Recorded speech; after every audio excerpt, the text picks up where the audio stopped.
be prepared for that. Okay? Yeah, okay. Um, And so when my he's- rule is about a minute per slide. That usually makes for a pretty good talk.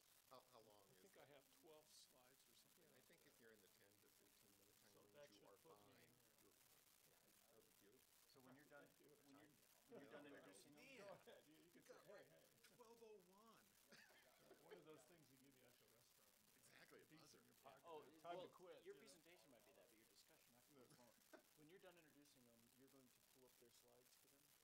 So they, you Yeah, why won't don't you have tell to. me how to do that? Okay, since I'm blind? so you're up here, you're going through, just hit escape, Should be on the and front. then come down here, and then Thurman and Ferrier, Are we the second? or the second, and then, so they'll go through that. And so again, you're gonna come Tricky down, part is hitting you that see that button right there, That's the slideshow. one that puts So Okay. let me try it. Let me do it Okay. myself so Okay. I can And then practice here. for advancing, I just hit the arrows. Yeah, up, down, or left, right. I think this guy works as And there's well. a pointer too. And then If it was they're gonna turn turned the on. mic on for you. So Okay.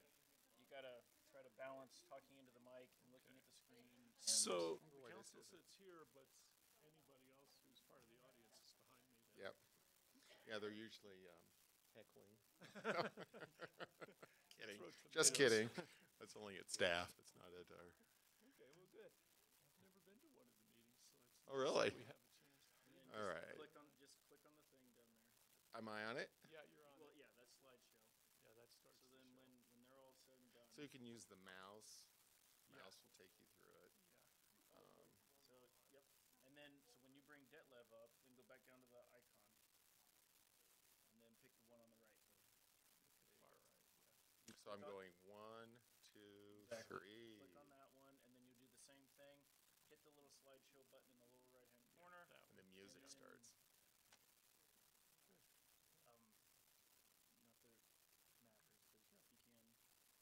Not that it matters, but if you can, Mayor Bagley, city council members.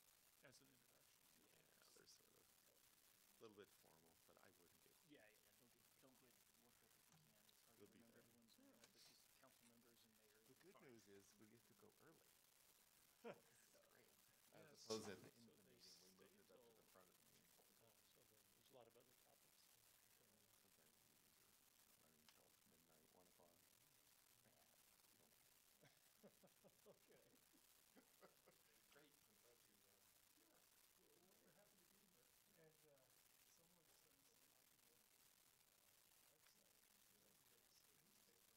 Oh, it's the front page. Oh, yeah. We'll pick one up. Just get that up there.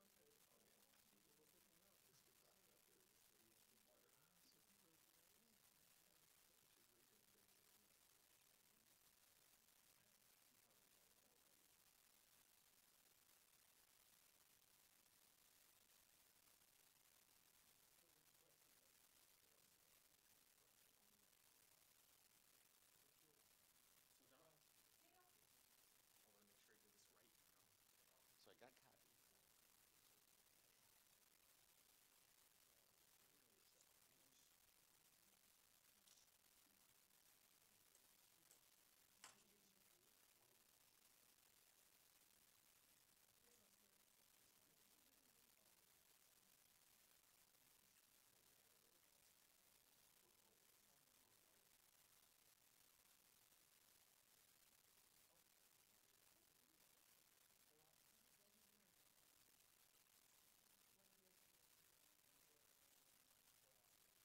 Do what? got their shit together. It's amazing. So, Amazing. so you're gonna open the thing up and talk about at the beginning, you think? Yeah, but I was thinking maybe once the public's brought in and heard. Maybe before we do that, can you Yeah, do so that under they're city manager report then, maybe? yeah.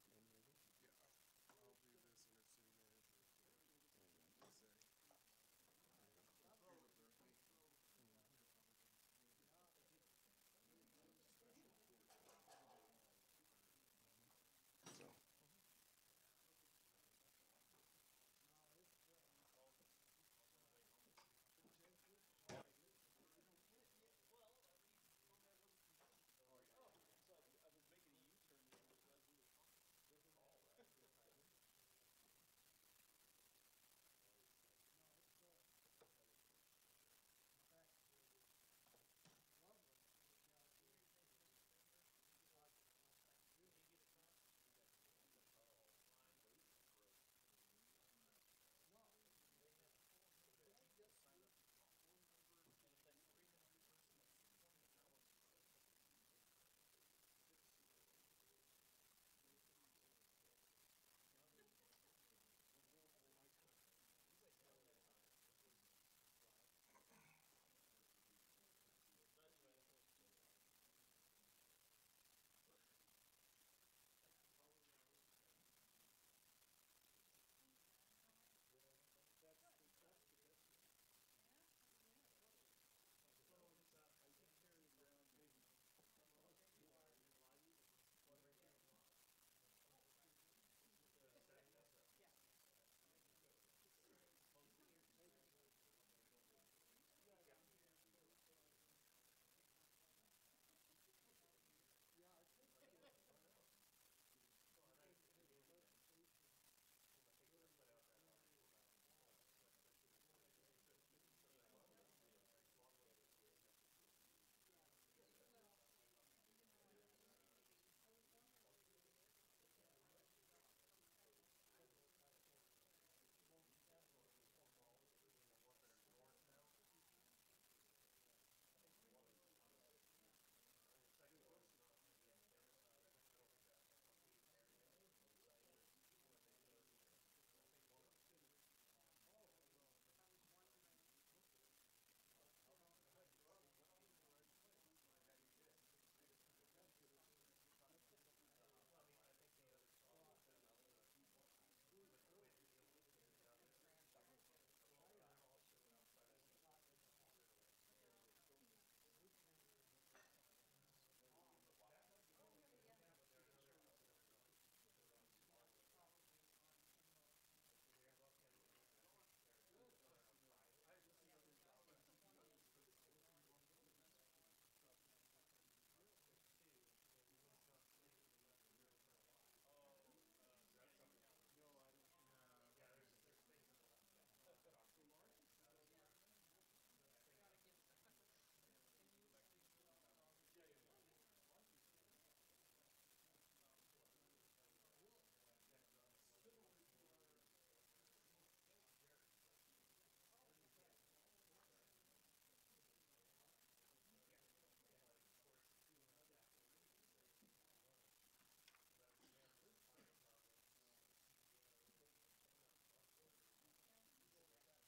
so, So I was making a U-turn and I realized we were talking. And if that 300 person that's hey, Detlef, good to see ya.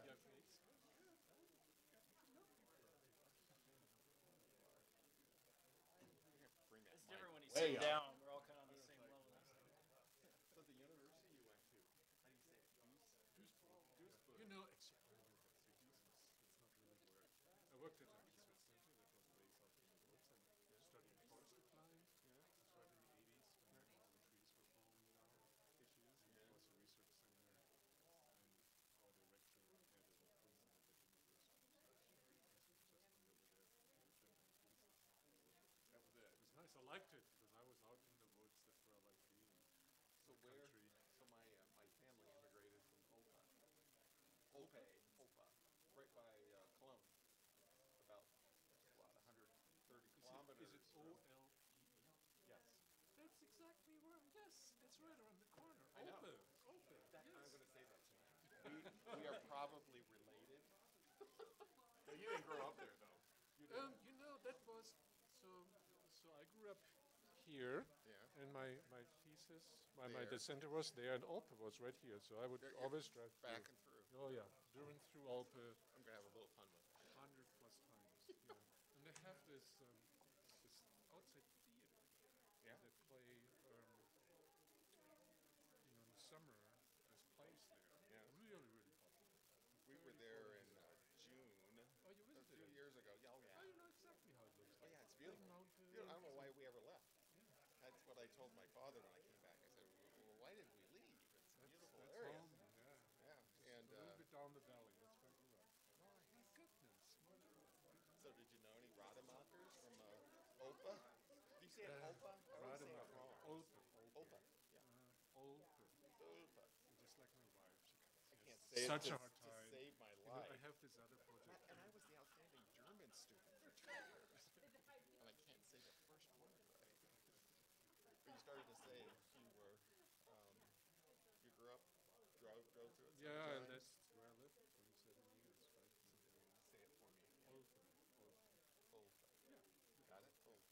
Olpa. Not say, That's important not for me. say Zugspitze. Zugspitze. Oh, not bad. Yeah, my wife cannot say that. I can This roll is my gonna be R. great. He's gonna mess it up, and it's gonna be on live TV, and we're gonna you're play it right. tomorrow. And my wife will look at it and go, "You're such a yo-yo. What were you trying to do?" So Seven, I- So am I actually starting out? Or no. So But you Dale's got it on there, I guess. Dale's gonna start off, kind of give a brief background on how we came to this presentation. He's gonna introduce the other professors. They're gonna give their presentation. I'm guessing about 20 to 30 minutes maybe, depending on discussion. And then he's gonna introduce you.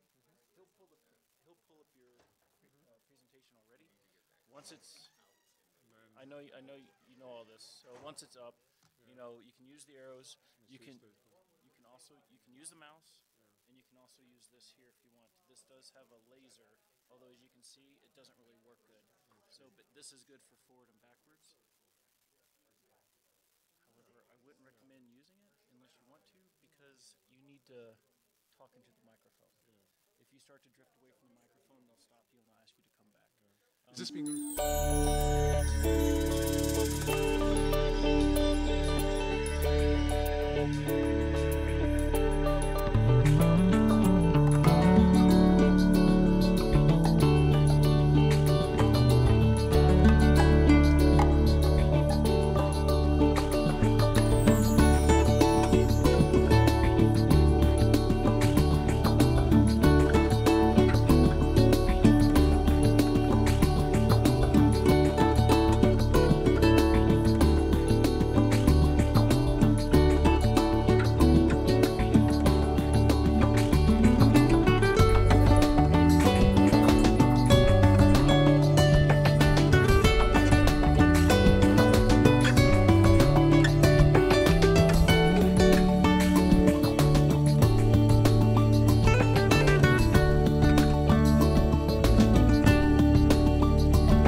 All right, let's go ahead and get started. Is Mayor Pro Tem around? I thought I saw her. All right, well, we'll get started, and when she joins us, we will welcome her.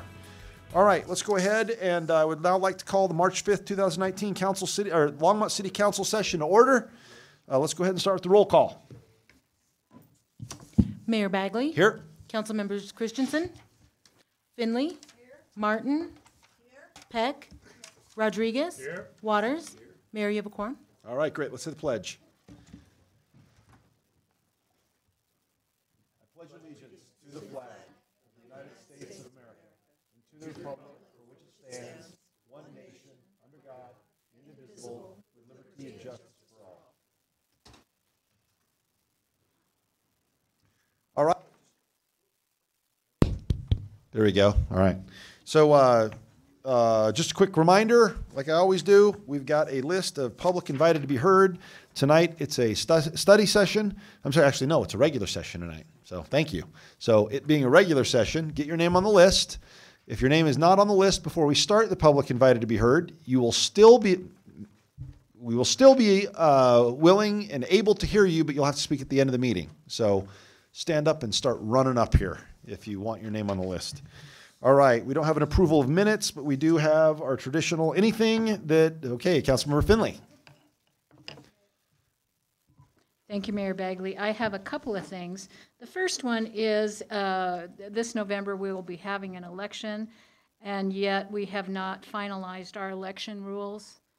And so I would like council to direct staff to bring back the suggestions that former city clerk made so that those who are running will know what rules they are to follow.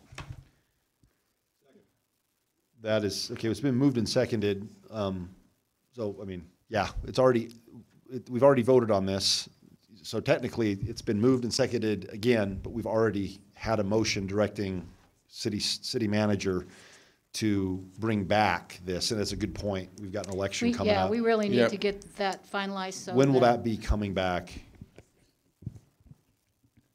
Mayor and Council, Eugene May, City Attorney. We met last week with the former city clerk, current city clerk. We're going to be bringing it back on April 16th. We had some spring break scheduling issues, and then we had the 2 meetings only in March. And so it worked out so that April 16th right, so it's coming back on April 16th in the form of an ordinance? No. So what rules would anyone who would be running for office, what rules would they be following now? The current ones? rules, yes. Okay, so what happens, for example, if I were to announce, that I wanted to run for re-election, and we're under the same rules, let's suppose I do that on April 1st or 2nd, right? And then all of a sudden, I can do anything I want because we're not collecting fees anymore? You see what I'm saying? It has no teeth. And so I think there's going to be a lot of confusion out there. I'm sure there's many people in this city that would. So I guess my question is there any way to get it done quicker? Because what happens if someone wants to declare? Because if it goes on April 16th, then it takes an additional 5 weeks, 6 weeks. Now we're in June, July, and Right. I think your first expenditure report would be in early June, and given our timing, you'd have to do 1 extra or 2 extras. Right, but as some people in the community have learned, there are other things along with expenditure reports that are just as important that can lead to hefty fines if you don't do it. So my question is, how soon could you bring it back if it wasn't April 16th? Again, does anybody want to hear it sooner than that, or is April 16th okay? I'm just thinking April 16th in my mind means June.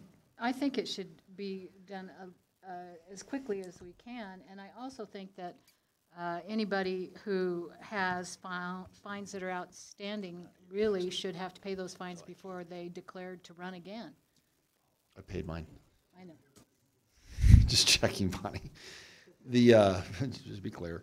So anyway, what are your other thoughts? There's a motion on the table to bring this back, which it's already coming back. So your motion is out of order. Sorry, but it's coming back.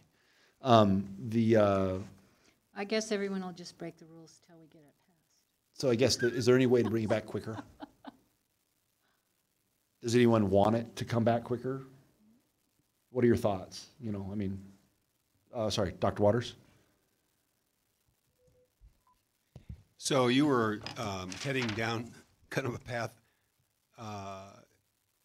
anticipating a change in rules after someone had declared their candidacy. What are the implications of that? Well, I mean, for example, if somebody spends any money, you have to file I don't know what it's called, but you have to file a report saying that I sent something out or I had a flyer. But that's true now, right? You have Right, to that's what I file mean those now. reports. So those aren't, I thought you have to report it as soon as, anyway. There's a lot of rules that we're going to have to follow if we decide to run again, that will have to be adhered to until we change the law. here's would be my biggest concern. Yeah. That someone declares in compliance with existing rules, files a report or does whatever is necessary. And I have to, I'm trying to think through the recommendations from Valerie. And that after we change the rules, that whatever somebody did before the rules changed was appropriate then, is inappropriate after the rules changed. We really hook somebody, and that would be my concern. Mayor, if I might. Yeah, just could you, before you do that, could the record please reflect that we have been joined by Mayor Pro Tem Christensen, so that's all right. Thank you, I captured that. I was just gonna say, the earliest we could bring it would be April 16th is a study session, so our plan was to bring draft documents at a study session to make sure we heard everything correctly, and then bring that back for first reading at the following meeting. So we could back that up and bring you real ordinances, but that would be April 9th, What about assuming the what about attorney's the, office. is it too soon? Is it like not written? Is it like still like in the hopper? In the Still in the hopper. hopper, so 19th would be impossible, That's my understanding from our right? attorney. So Valerie couldn't come in on the 19th and tell us what her ideas are? And then bring the first ordinance 2 weeks after that?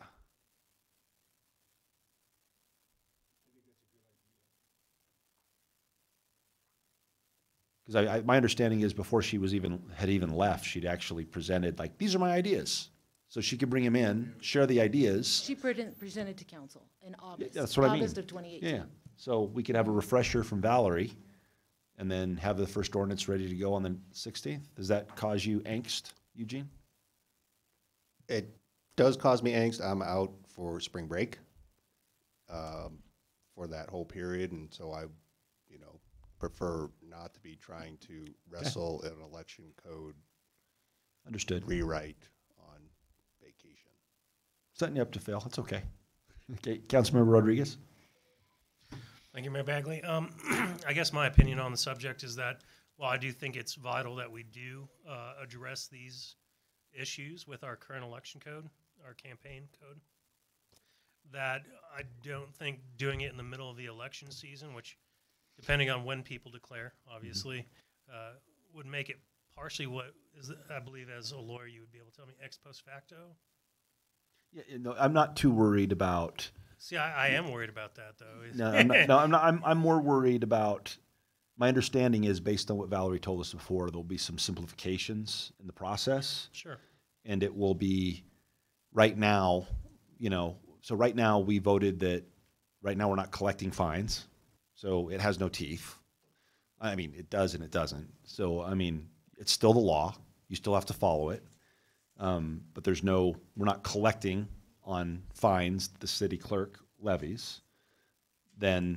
So now we still have an obligation to comply, but again, there's no teeth. Sure. But then again, there kind of is, because you're supposed to comply, and the fine still hangs over your head. So I personally, as a potential candidate, wouldn't like that. I'd rather have the rules that we're going to play by before we start the race, rather than starting the race and going, oh man. Sure. And so I guess my point of view then is that the longer that we deliberate on said rule changes, I don't necessarily think should affect the election that is to come in November. I think that, and I don't think that we've done it in a timely enough fashion where we should make this crop of candidates abide by a new rule set. I would prefer that they continue to abide by and follow the current campaign finance law. Let me put it this way. As the person who, I will remind everyone that, I mean, you're not up for election, and I don't know if you're going to run again or not, but everyone violates this law. I mean, this law, everyone violates. And this is going to be a mess. It will be a mess. And so I do not want to play this game this year of, hey, let's see how many fines we can rack up and accuse everybody of cheating. That's not the point of the law. And so the whole point of bringing it up before, and we instructed council to bring this back before this election, was because none of us want to play that game that's coming. And so anyway, Mayor Pro Tem? We already did pass a couple of things, one of which is that we clarified that we would be in conformity with virtually everybody else in the region, in that our donation or campaign donations would be the same for both natural persons and unnatural persons, legal fictions.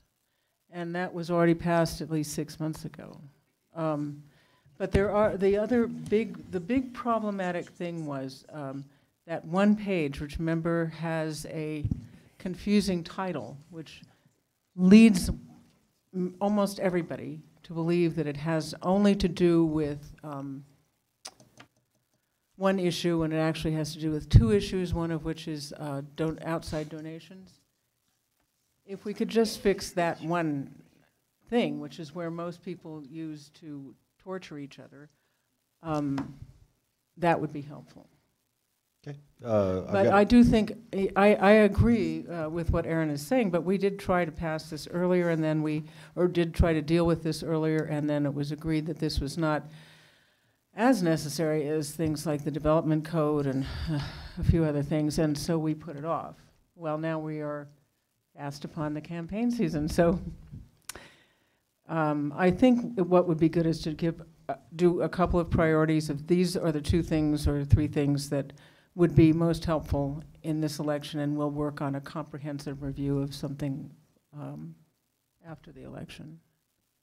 What we do need to do is review the charter, which hasn't been reviewed for like 15 years. So I will not. We're not going to do that. Right. I will not support anything in the future, meaning what I'm saying is that I'm not going to play this game and then let everybody else off the hook. It's like, if we're going to play this game for the next couple of years, we'll play it. But I'm not going to, I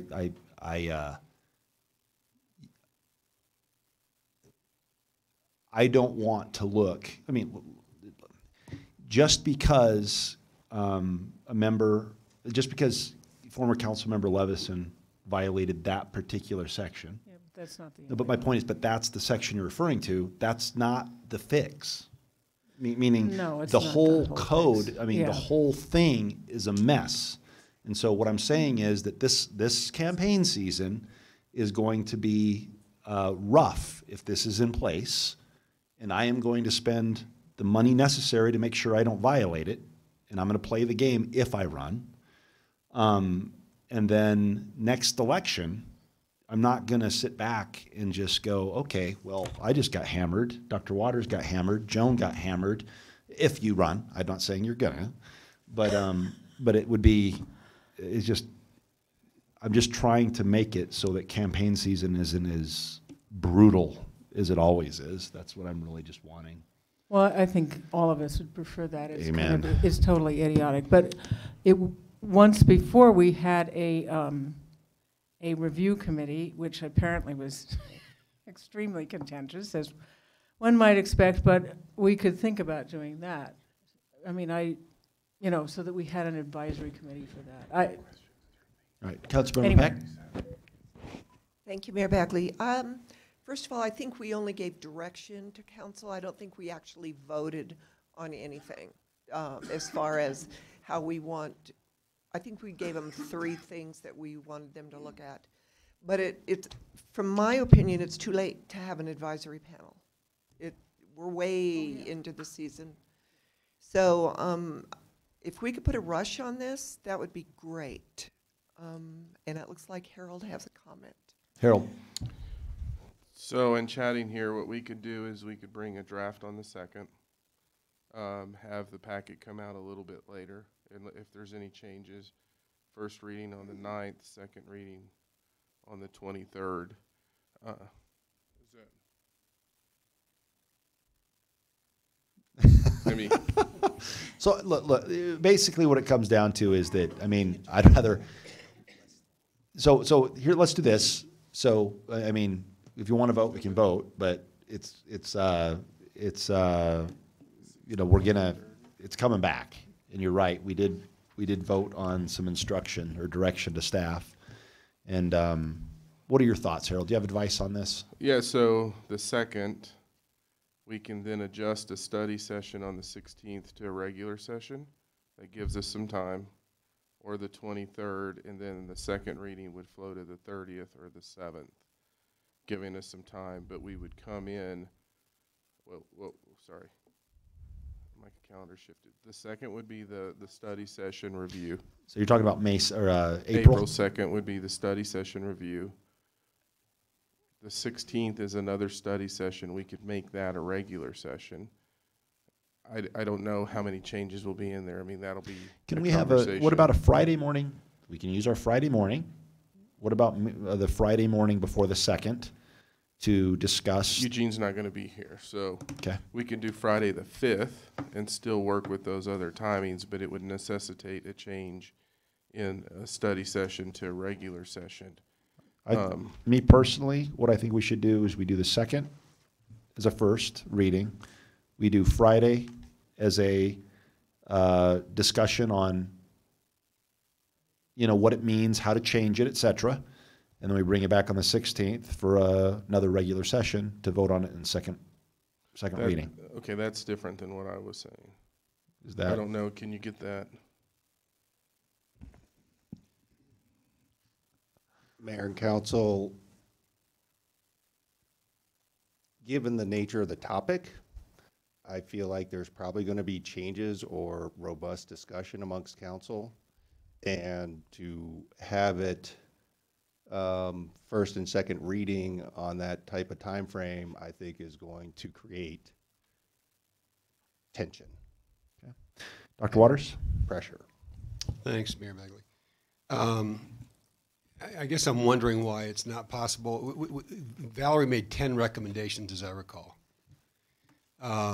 We did give direction. We responded to a number of those recommendations in terms of limits on donations and the kinds of things that Mayor Pro Tem was reflecting. But it was direction to staff to codify a number of decisions we made or direction we gave into an ordinance. I guess I'm wondering why we couldn't, the next time we meet, or on if it's not the 19th to 25th, at least go back through that list of recommendations, review with the direction we gave, so we could clarify, is there any change in our thoughts? Because it was, there were some things we said no to in terms of reporting schedules and whatnot. And if, that's the guidance, right, that you want to incorporate into an ordinance. And I don't want to, get in the way of people's personal schedules, but at least it's on tape, right? I mean, I go back and watch the tape all the time to see what did we say, what was that motion, or what did I say? And it would be an option for the legal staff to go back and watch the tape of the discussion and the direction we give. But I guess somebody help me understand why that wouldn't be an option, right? To go back to that set of recommendations, review the guidance we've already given. What additional guidance would we want to give now? It's on tape. It gives this legal staff a chance to codify however they need to codify it and bring it back on April 2nd or whatever. We could theoretically do that on the 19th. It will be a departure from the process that we started. Mm-hmm. But we will utilize the 19th as a rehash on the points. Then it'll be codified, and we'll bring it on a first reading April 9th. And then that would be a second reading on April 23rd. Can you do that? So we could do that. Yep. All right, then Councilmember Martin? Thank you, Mayor Bagley. I first wanted to know, what's the earliest date that someone can declare their candidacy? Anytime. Anytime? They have, but They they could have to get, be- they can't collect signatures though for August Uh-huh. 6th. So they can start raising money before then, and they can declare anytime. Okay. Well, I'm glad that I will not bear responsibility for the second reading. Thank you, Councilmember Martin. I guess the other option is, I mean, we could, doesn't the state have something? Does the state have a campaign finance law? What we could do is just repeal it, follow the state, and then as soon as we get ours up and running, we implement it in April or May.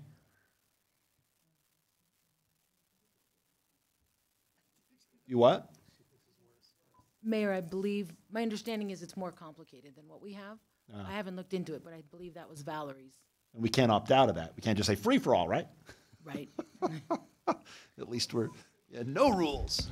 No So Thunderdome. I think if we combine what we hear, Okay. 19th, instead of actually bringing the ordinance to you all that you can look at, we'll just go over the points, get additional clarification This month. this month. Yes. Then on the first regular session in April, we'll bring the ordinance knowing that we're not going to follow the process that we talked about.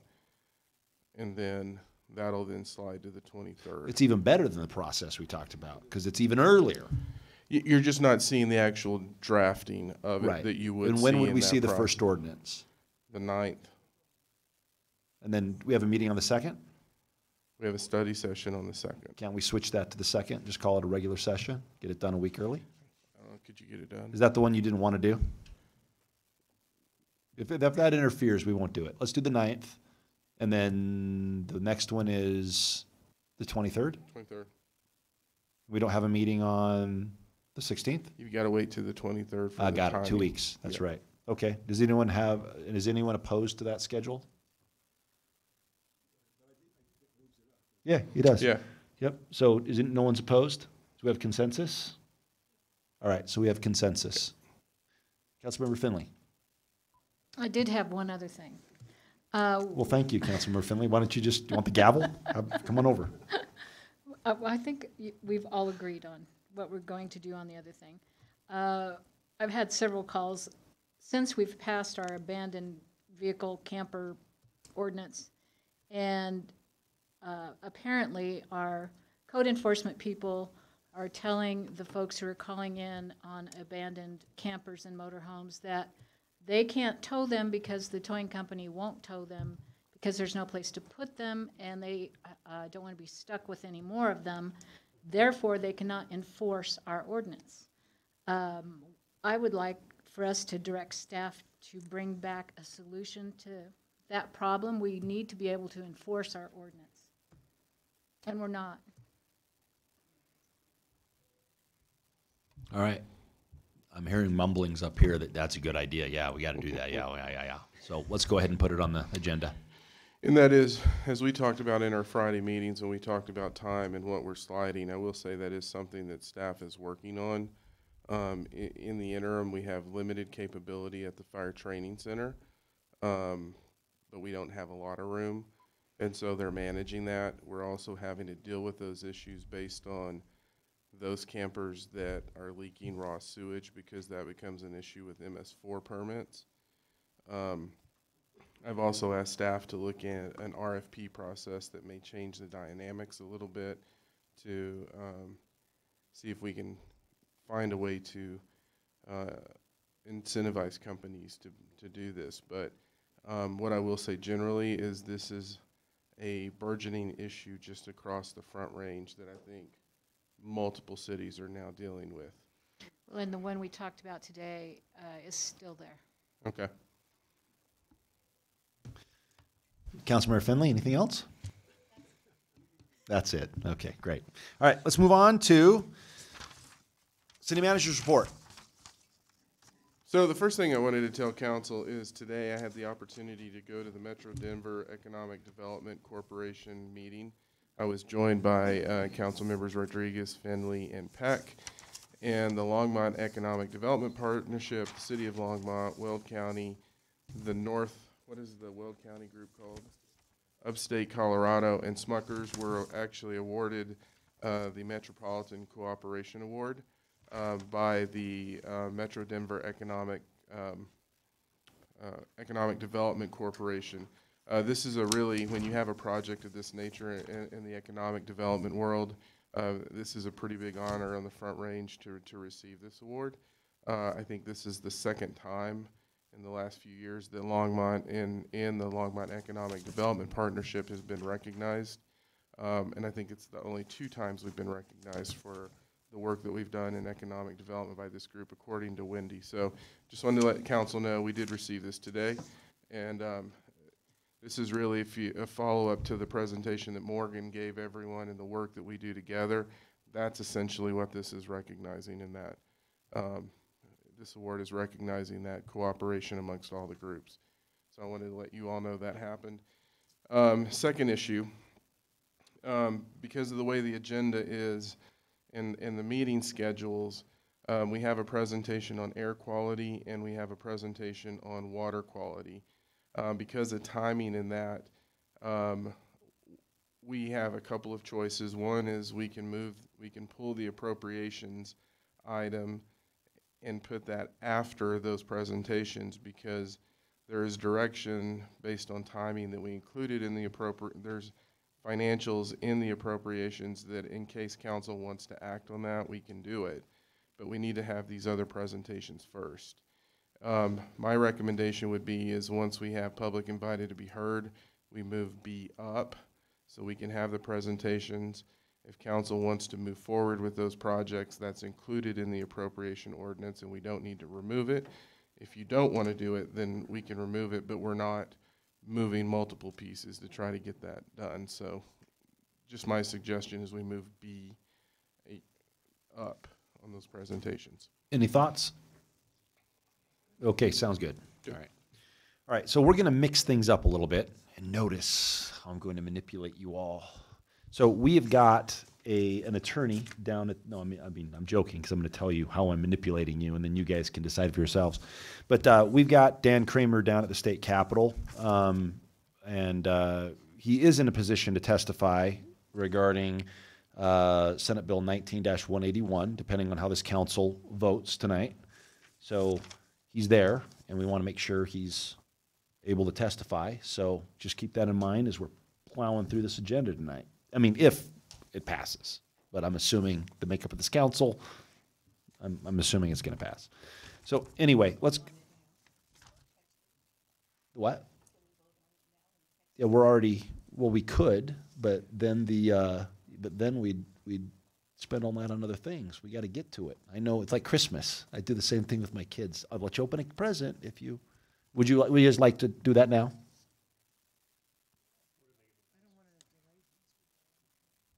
All right, let's do it. Let's actually do we have a motion? Do it. Actually, Sandy, do you want to give whatever presentation you have regarding Senate Bill 19-181? Sorry, Harold. Yes, Mayor, thanks. Sandy Cedar, Assistant City Manager, and you may notice that there are 2 bills and a change to the policy agenda. I'm only going to address 181, and we can do the rest at the end of the meeting.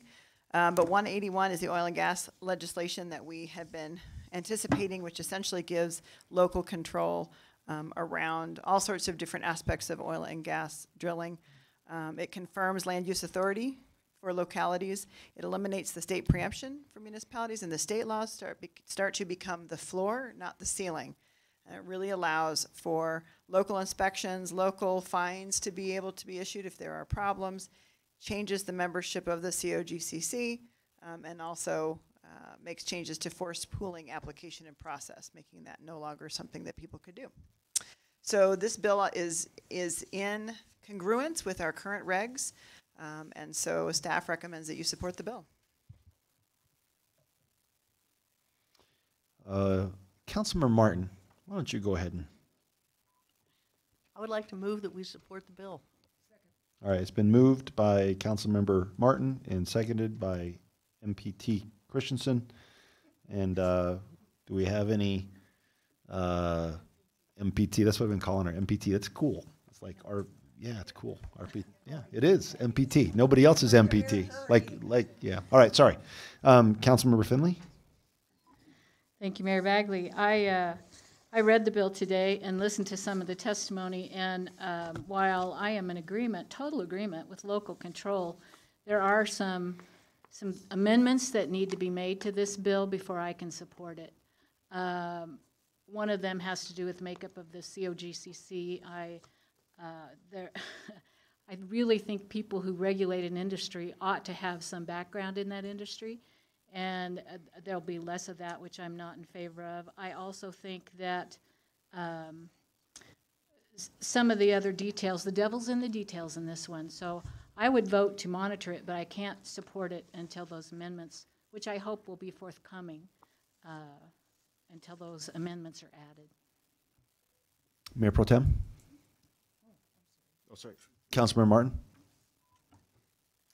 I'm imagining, I was at the Capitol today as long as I could be, didn't get to speak, but listened to everything. And there will be a number of amendments.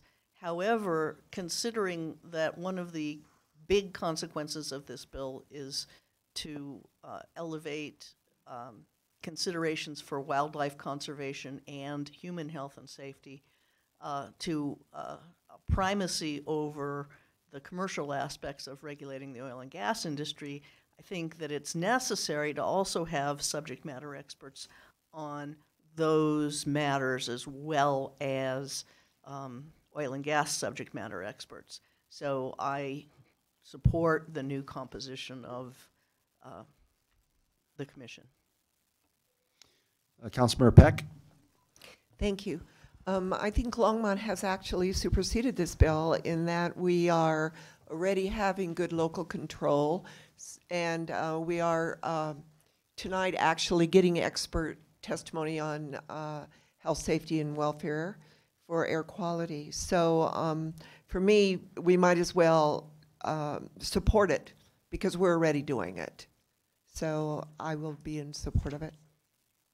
All right. I was just going to say that I do understand that there's some amendments coming, and so, but in general, I've been a champion of local control. I mean, that's just I just like local control out of everything. But and it also, I do think that you know, the new standard of whatever's more protective of public health, safety, and welfare, the environment and wildlife resources prevails if there's a conflict. I like that, but it's also doesn't permit outright banning. It doesn't. So I mean, and if you get on social media, the far left is saying that it's a totally bad bill, and the far right is saying it's a totally bad bill. And having served in local politics for the last 8 years, that's a great sign that you're on the right track. So let's go ahead and vote. All right, that passes 6-1 with Councilmember Finley voting against, but we still love you, Councilmember Finley. She says thank you.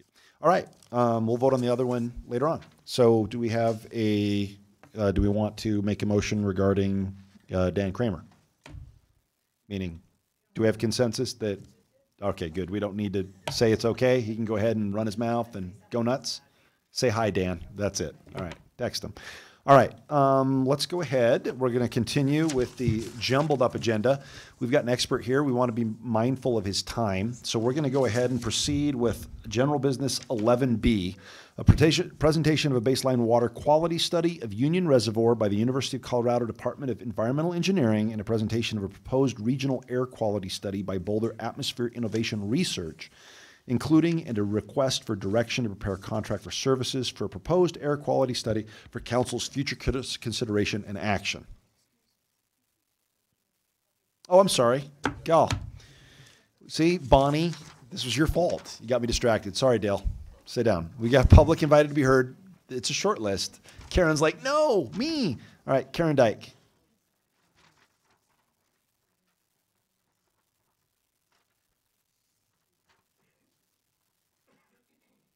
Karen Dyke, 708 Hayden Court.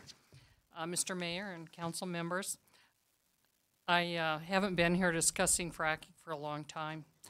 And last year the council made excellent commitments for moving fracking as far away from Longmont residents as possible.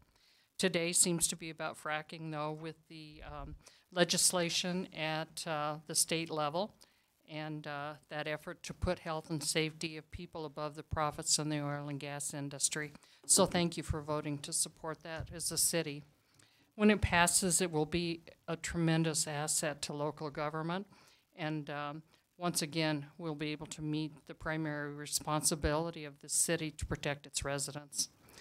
However, the bill will not stop current wells. That's why I'm here tonight, to speak about the monitoring that Longmont committed to last spring. Tonight, we have the results of the water monitoring, which was undertaken to determine if the water in Union Reservoir is contaminated prior to drilling under that reservoir. This is vital information prior to the start of drilling, so thank you for being diligent in completing this study. Tonight, the air monitoring study will also be addressed. I ask that you rapidly roll out the proposed air monitoring from INSTAR. This study will be research-based and will give us monitoring that won't be able to be refuted by the industry. I've all too often witnessed the industry refusing to stand up and take ownership for their pollution. It is up to this city to have valid monitoring that can alert us when the air quality is bad, or maybe I should say worse, it's kind of always bad, that we can use to alert the COGCC and the CDPHE, and that we'll have available to hold the driller accountable for any additional pollution. This council came up with a plan that was widely accepted by the residents. I'm glad to see the water monitoring and now a good air monitoring proposal. So please vote in favor of that air monitoring. The other part of the plan that I would personally like an update on, I think requires an update, is the status of the pipeline that goes from the northwest side of Union Reservoir, crosses to the west side of Weld County Road 1 near Trail Ridge Middle School, before it proceeds back east and then continues further southeast. We know it's an old pipeline that should be abandoned. Please let us know at some point the status of that pipeline and the plan. And I'll conclude to say that, you know, we just need to rapidly move towards renewable energy and away from dangerous fossil fuels. Thank you. Great, thanks. Do you want to just briefly give an update? Because I know that it's out or going to be out soon. So we're making progress on that and having really productive conversations. We think that hopefully in the very near future the details will be managed or will be finalized on that situation. What's really helping us is that the well that it's connected to is not a high performing well, and so that's really helped us have productive conversations. Our goal is to have a final answer within the next month or so. The timeline that council gave us, I believe, was June, and we're very confident that we'll have an answer by then, but it is going really well. Great. Okay, thanks. Okay, there's two on the same line, so we're going to split them up unless they want to come up and stand together. But Mike Thurman and Ima Ferrer. Oh, sorry. They signed. Okay, I was like, all right. Do you have anything else you want to add? All right. Adele Matthias and Ella Smith. They're also on the same line. Goats. Straws. I don't know. We'll see. Hi, our names are Ella and Adelie. Hi, our names are Ella and Adelie. We are here today to present our exhibition project on bowling. We are fifth grade students attending Central Elementary. We are here tonight to try to put a stop to bowling. Also, we are here to ask for a day of anti-bullying day for the SVVST schools, even though there is already a National Anti-Bullying Day on October 1st. We would like to have a specific day for the SVVST schools. We researched facts about bowling. We found out 13 million kids are getting bullied a year, and that's why we want to stop bowling. We took action by going to our principal and asking him if every day we could do the morning announcements and add a little something to remind you to be the kind one and not the bully. Thank you, and we hope you have a wonderful evening. Please raise your hand if you think this is a good action. So we don't usually respond back, but what I was going to say is, if you would do me a favor, if you would write up a proposed proclamation, right? I will make a mayoral proclamation for Longmont, I can't do it for the school district. And I'm also willing to bet that all my fellow council members will also pass a resolution about anti-bullying. I'm just guessing, knowing that these guys are all against bullying, except Councilmember Finley. And if you actually go to our website, longmontcolorado.gov, there's a template about how to do the proclamation. And then if you call the city manager's office, actually just Google me, just put Mayor Bagley, Longmont, you'll get my phone number, call me, and we'll make it happen.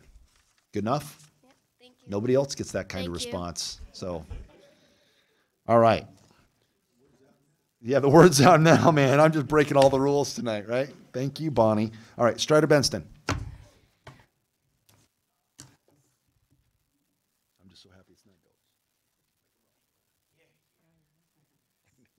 Strider Benston, 951 17th Avenue. Welcome, Mayor and Council. You know, I'm always trying to be current, so I'm going to read from 232 years ago. Alexander Hamilton, #1, Federalist Papers. Citizens, you are called upon to deliberate on a new Constitution for the United States of America. The subject speaks its own importance. It seems to have been reserved to the people to decide whether societies of men are capable or not of establishing good governments from reflection and choice, or whether they are forever destined to depend on accident and force. Among the most formidable obstacles is the obvious interest of a certain class of men in every state to resist all changes which may have hazard a diminution of the power, emoluments, and office, and consequence of the offices they hold. An over-scrupulous jealousy of danger to the rights of the people will be represented as mere pretense and artifice, the stale bait for popularity at the expense of the public good. Jealousy is the usual concomitant of violent love, and the noble enthusiasm of liberty is too apt to be infected with the spirit of narrow and illiberal distrust. A dangerous ambition more often lurks behind the specious mask of zeal for the rights of people. History will teach us that this has been found a much more certain road to the introduction of despotism, and that of those men who have overturned the liberties of republics, the greatest number have begun their career by paying an obsequious court to the people, commencing demagogues and ending tyrants. Thank you. Thank you. All right. Now, council, can we go ahead with 11B? You mind? All right, let's go ahead with 11B. Dale Rademacher, you're back. Thank you. Mayor Bagley and members of council, Dale Rademacher, General Manager of Public Works and Natural Resources. Tonight, we have several presentations that we want to present to the council. The first is going to be by Drs. Thurman and Farrar from the University of Colorado, followed on the water quality study and the baseline study work done at Union Reservoir, along with the conclusions and the recommendations that they've made. That'll be then followed by a presentation from Dr. Helmig from the Boulder Atmospheric Innovation Research on a proposed regional air quality effort. And then lastly, and most importantly, we would like to get direction from council on proceeding with both the 2019 water quality effort going forward, as well as the proposed air quality monitoring. And so the presentation by Dr. Thurman and Farrar, they come to us from the University of Colorado Center for Environmental and Mass Spectrometry. They were contracted to do the analysis for specialty chemicals, in particular those tied to fracking, and the unique signatures that those chemicals possess. They are going to, as I said, they're going to present their findings and along with the conclusions and the recommendations. I'd also like to just introduce Dr. Farrar and Dr. Thurman. Both are highly cited scientists in environmental chemistry with over thousands of citations in their research in environmental chemistry. They co-direct the Laboratory of Environmental Mass Spectrometry at the University of Colorado in Boulder. The Mass Spectrometry Laboratory is a research collaboration between the University of Colorado and Allegiant Technologies. Their combined bibliography consists of more than 100 publications in environmental chemistry, including 10 journal articles on water chemistry of hydraulic fracking. They have co-published 4 books dedicated to the chemical analysis of pesticides and natural products, sample preparation and liquid and gas chromatography, and mass spectrometry and mass analysis. Easier for me to say than you. Their environmental research is currently focused on hydraulic fracking and the analysis produced and flowback wastewater and the advanced mass spectrometry techniques. They're also actively involved in supporting research activities on water treatment at the Environmental Engineering Department of the University of Colorado. We have a long working relationship. Our water quality supervisor, Roberto Luna, is here, and he has worked with Dr. Thurman over the years. And so with that, staff is really pleased to introduce Dr. Thurman to the council. And I'm promised to help get the presentation started, which I can't see again.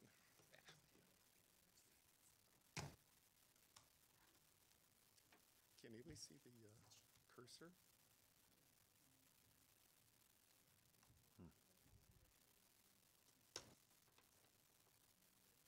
We're getting there. If I hold my breath, it'll work.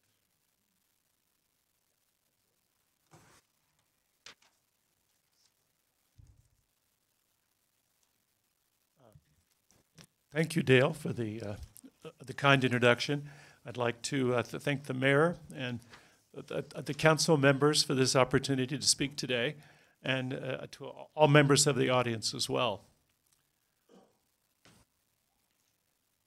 I also want to acknowledge the Longmont Water Quality Laboratory. We've been working with both Robert and Andrew at the lab. So what are the major oil and gas deposits in the United States? The map you see on the screen shows that there are 5 or 6 major plays across the United States. And our study is part of what's called the Niobrara Formation, which extends for hundreds of miles into Nebraska, western Kansas, and Wyoming. So Emma and I have studied the majority of these sites. We've taken samples from the Bakken Shale, the Niobrara Formation, the Permian Basin in Texas, and our research has focused mainly on the water quality, the water that is used to frack the wells. And so there's a set of chemical constituents that are used, and I'll explain what those are. But first I'd like to show you this slide, which shows a field study that we did in Weld County. This was done in collaboration with oil and gas operations. A postdoc that was working with us at the time is shown in the slide here. Let's see, that doesn't work. I can use the pointer here. Yeah, you can see James Rosenblum right here and at the oil and gas separator.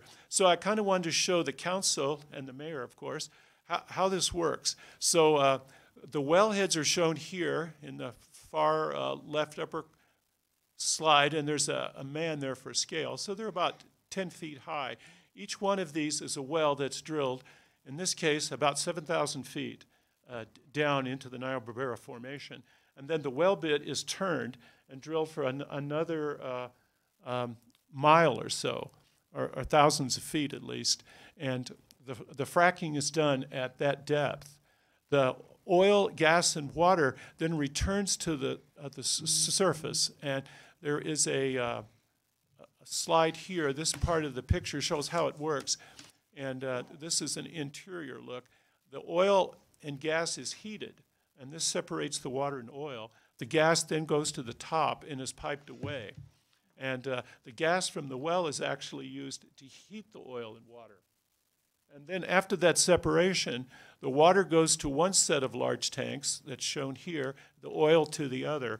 And so basically how it works, 24/7, trucks are coming and hauling off the gas, or excuse me, the oil and the water. The gas is piped away. So our water sampling was done at this location here. And so this way we get a good sample of what is actually coming back from the well. So what is injected into the well? The majority of what goes down is water and sand. And a small sliver here is shown of the chemicals that are used. And they have various names like gels, biocides, surfactants. And the purpose of these chemicals are to carry the sand down into the formation and to prevent the gas from plugging the well as it's pumped back. So you want that gas to flow and the oil to come back up. And about a third of the water to half of the water that's pumped down the well will return. And that water is carrying the chemicals, both that the frackers put down the well as well as the produced water from the formation itself. Now, the Niobrara doesn't produce much water, so most of the chemicals are coming from what's injected into the well. And a large part of the chemicals that are injected are called alcohol ethoxylates. And you can think of them as the soaps and detergents that we would commonly use at home, as well as the detergent materials. And the purpose of this, you can imagine, is to move that oil and water because they don't mix, of course. So it's a surfactant that's involved. And there's various chemical techniques that are used.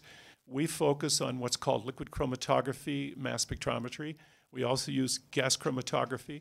But we also know quite a bit about all the other techniques that are being applied. And these are needed to get a full chemical analysis of the water samples themselves. So the purpose of our study was to obtain background water chemistry of Union Reservoir prior to the drilling for oil and gas. And this is critically important because if there is a spill or if there should be contamination coming from the fracking process, there's no way to know for sure if it was natural or not without some background information. So it was very wise of you to do this work. Secondly, we wanted to get background water chemistry as insurance against the contamination of spills. And lastly, to get a long-term baseline of what's present. So to go about this, what do we look for and how do we measure the effects? Well, first of all, we wanted to look at the added components. So this is the sand, the soap, and the solvents. Typically, things like diesel fuel can be added. The formation itself, remember the Niobrara is a marine environment. So even though there's not much water, there are the salts that come from a marine environment present. This would be sodium chloride, calcium, magnesium, and potassium. And then, of course, the methane gas is one of the major products. So that would be there. And then oil, of course, and what we're mainly looking for here are aliphatic hydrocarbons and something called BTEX, which stands for benzene, toluene, and xylene, which are some of the aromatic compounds, which are toxic, so this is something you'd want to know about. And then radioactivity is possible, and this has to do with the formation itself. Because the Niobrara is a shaly formation, there are uranium elements that can be present in the shale.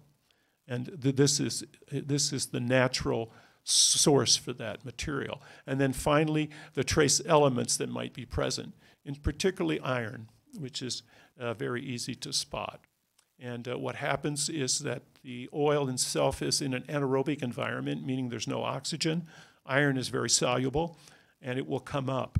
And as it does, it picks up oxygen, and goes to a different state. It goes from iron 2 to iron 3, which causes precipitation of iron, and that can plug the well. And so this is a very important process.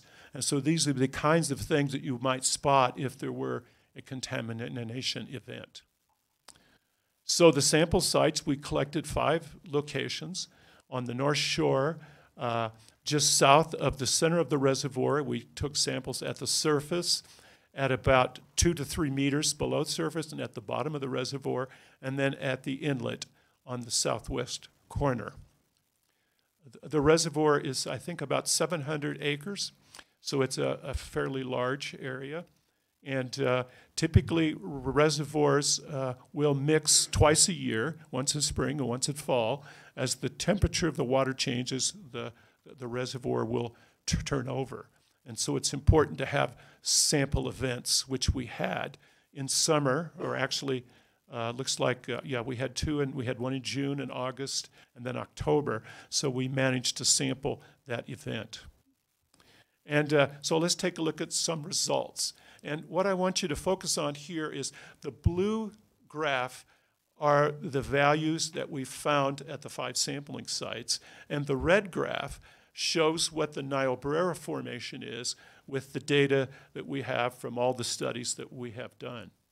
And basically, what you see here is that the Niobrara Formation is a very, I wouldn't say very salty, but is a salty environment relative to Union Reservoir, so that the salt levels are a very easy way to spot if there's a contamination event. And that's what this graph will show. We have much more detailed information on this as well. So I'm giving you just sort of an overview. And then the major inorganic ions here, you need to read the red graph on the right-hand side. The Niobrara Formation is basically a sodium chloride water, whereas Union Reservoir is made up of 3 major elements: calcium, sodium, and magnesium. So there's a large difference in the water chemistry, the inorganics that are present between the Niobrara Formation and Union Reservoir. And the next thing to look at is dissolved organic matter. This is measured as dissolved organic carbon. So a returning fracking water will be in the neighborhood of 500 to 1,000 milligrams per liter carbon, which is 100 times greater than anything you might find in a stream or in Union Reservoir, in snowmelt coming from the mountains. So this is a very easy measure to get the concentration of organic materials. And these organic materials are all the things that we will look for and have looked for. And I'll show you what I mean in a minute. This is the study that we did in the Niobrara Formation here in Weld County. And so what this shows is a graph of what the instrument, the mass spectrometer, shows us about the individual compounds. So the organic carbon levels are 500 milligrams per liter. However, what are the individual compounds that make up that? So I'm looking for the surfactants. And basically, there's 3 important classes of surfactants that hydraulic fracturing uses. PEGs, which stands for polyethylene glycol surfactants, PPGs, which are polypropylene glycols, and LAEs, which are linear alkyl ethoxylates. These are all, as you said earlier, a mouthful of chemicals, but basically, these are the surfactants that we use in everyday life. And, but they are used in much higher concentrations and with a very different distribution in fracking than in any other things that we would do. Wash your clothes, wash your dishes, and those sorts of things. So it's very easy for us to tell the difference between those. And this was a study that we did over a 2-year time period, and you can see how the chromatograph changes with time. So basically, even though a year or 2 has elapsed, we still see the same chemicals. And that's very important for a long-term study, as you may want to do here. And the next graph shows radioactivity. And here we're looking at 2 elements, uranium-238 and radon-226. And basically, The red graph, let me see here. No, the far right shows the Niobrara Formation. I can't quite read it myself.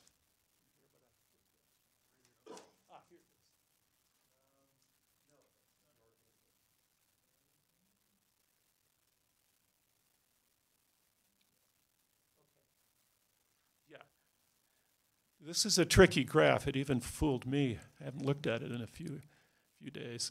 So the blue line at the top, the dotted blue line, is the radon concentration in the Niobrara Formation, which is 75 picocuries per liter, which is the EPA standard is 5. So that's that's about 20 times higher, not quite, higher than EPA. So that's what the Niobrara Formation is.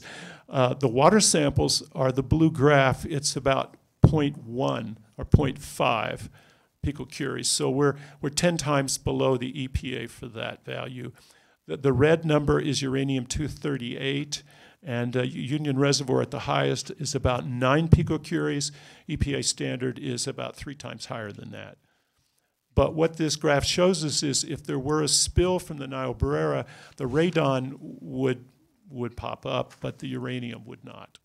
And so these are important values to have, to know, because in other shale deposits, as in the East Coast, the Marcellus shale has much higher concentrations. And these are issues, but it doesn't look like it would be an issue for us here.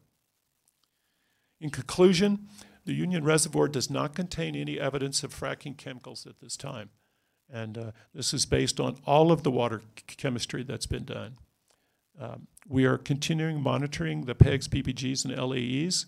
They were below any reporting values. We didn't find any of these. Actually, there are trace amounts that we see, but we wouldn't report them. They're so low that they're not of any importance.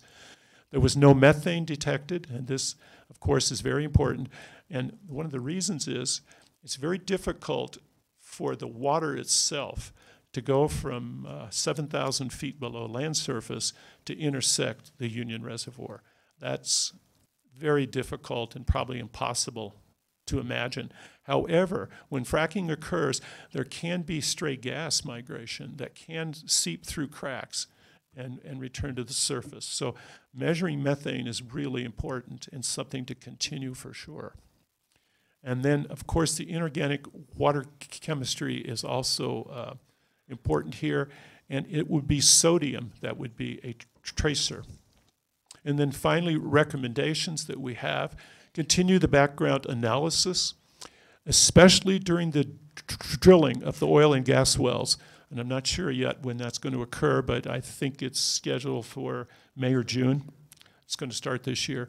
And especially during the fracking process itself, because if there's going to be a sudden change in water chemistry, it will occur during that time period. So that's very important.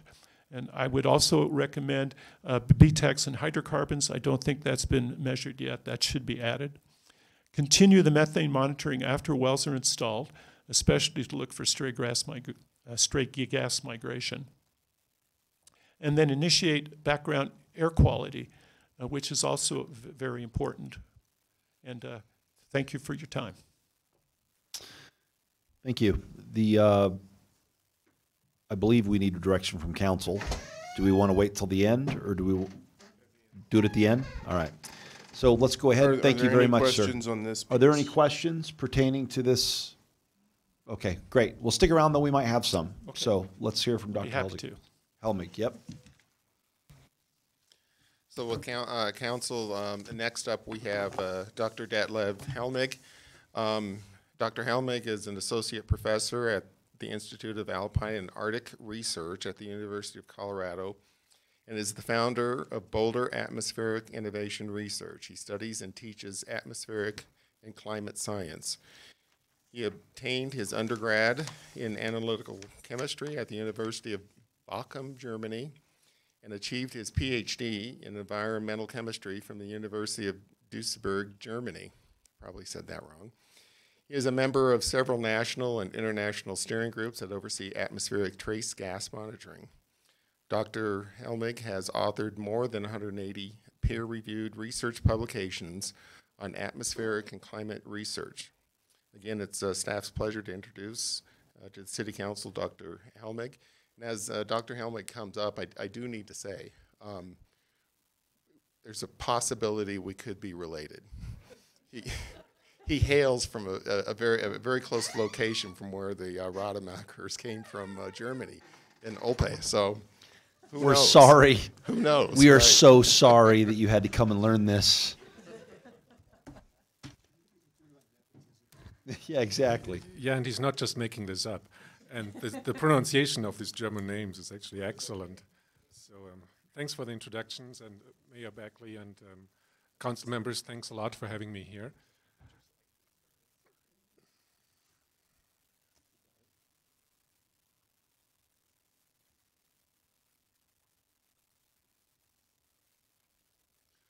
So I will walk you through 4 major aspects of the proposed study. We'll introduce you to the topic of greenhouse gases, then oil and gas emissions. Also, I'd like to emphasize a component on public outreach, and then we'll show you some examples of the type of data that we are anticipating from this study. So let me see if I can figure out how to move this forward. Oh, yep, this is very sensitive. Okay, there we go. So atmospheric pollutants that we're proposing to monitor here contain a number of different classes, and they're measured by different approaches, different instruments, and I have them listed here. Let's go down the list. So these include carbon dioxide, methane, just heard about that, volatile organic compounds, and it's a whole list of individual species, and they do contain these BTEX compounds that we just heard about already. In total, there'll be 16 to 20 individual VOCs that we will be measuring. Then we are including nitrogen oxides, and there are 2 species, nitrogen oxide and nitrogen dioxide. Then ozone, particulate matter, and also we'll have meteorological variables, mostly wind and temperature, and also suggesting to have a webcam at these monitoring sites. And this is a very important point is at the bottom.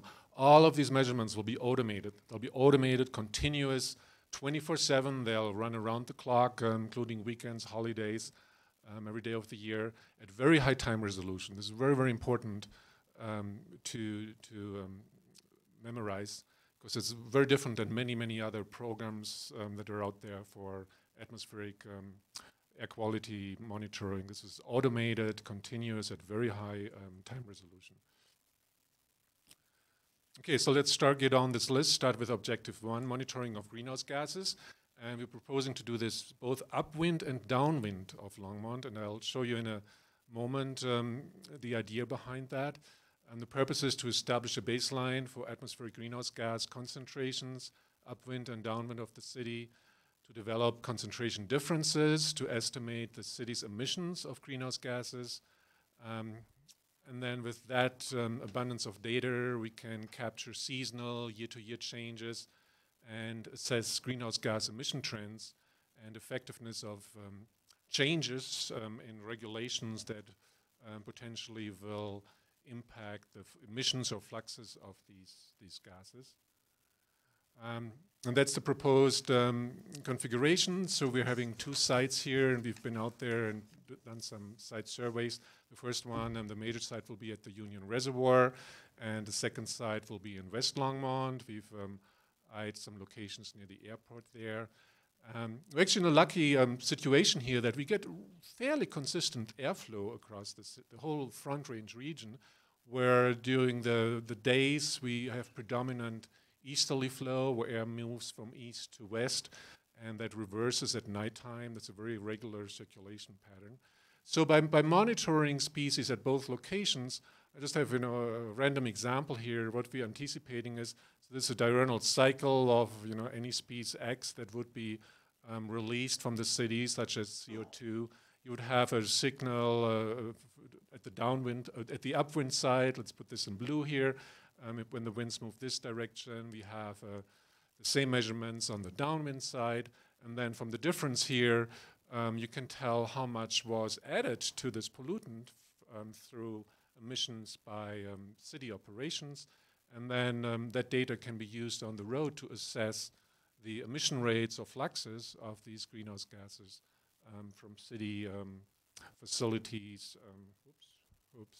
all types of sources that we may have within the city. Okay, so on the greenhouse gases, just to show you what the most important greenhouse gases are, they're listed here in their relative contribution to what's called the radiative forcing, so that's the warming effect imposed by greenhouse gases, and the big player there is carbon dioxide. I'm sure that's not new to you.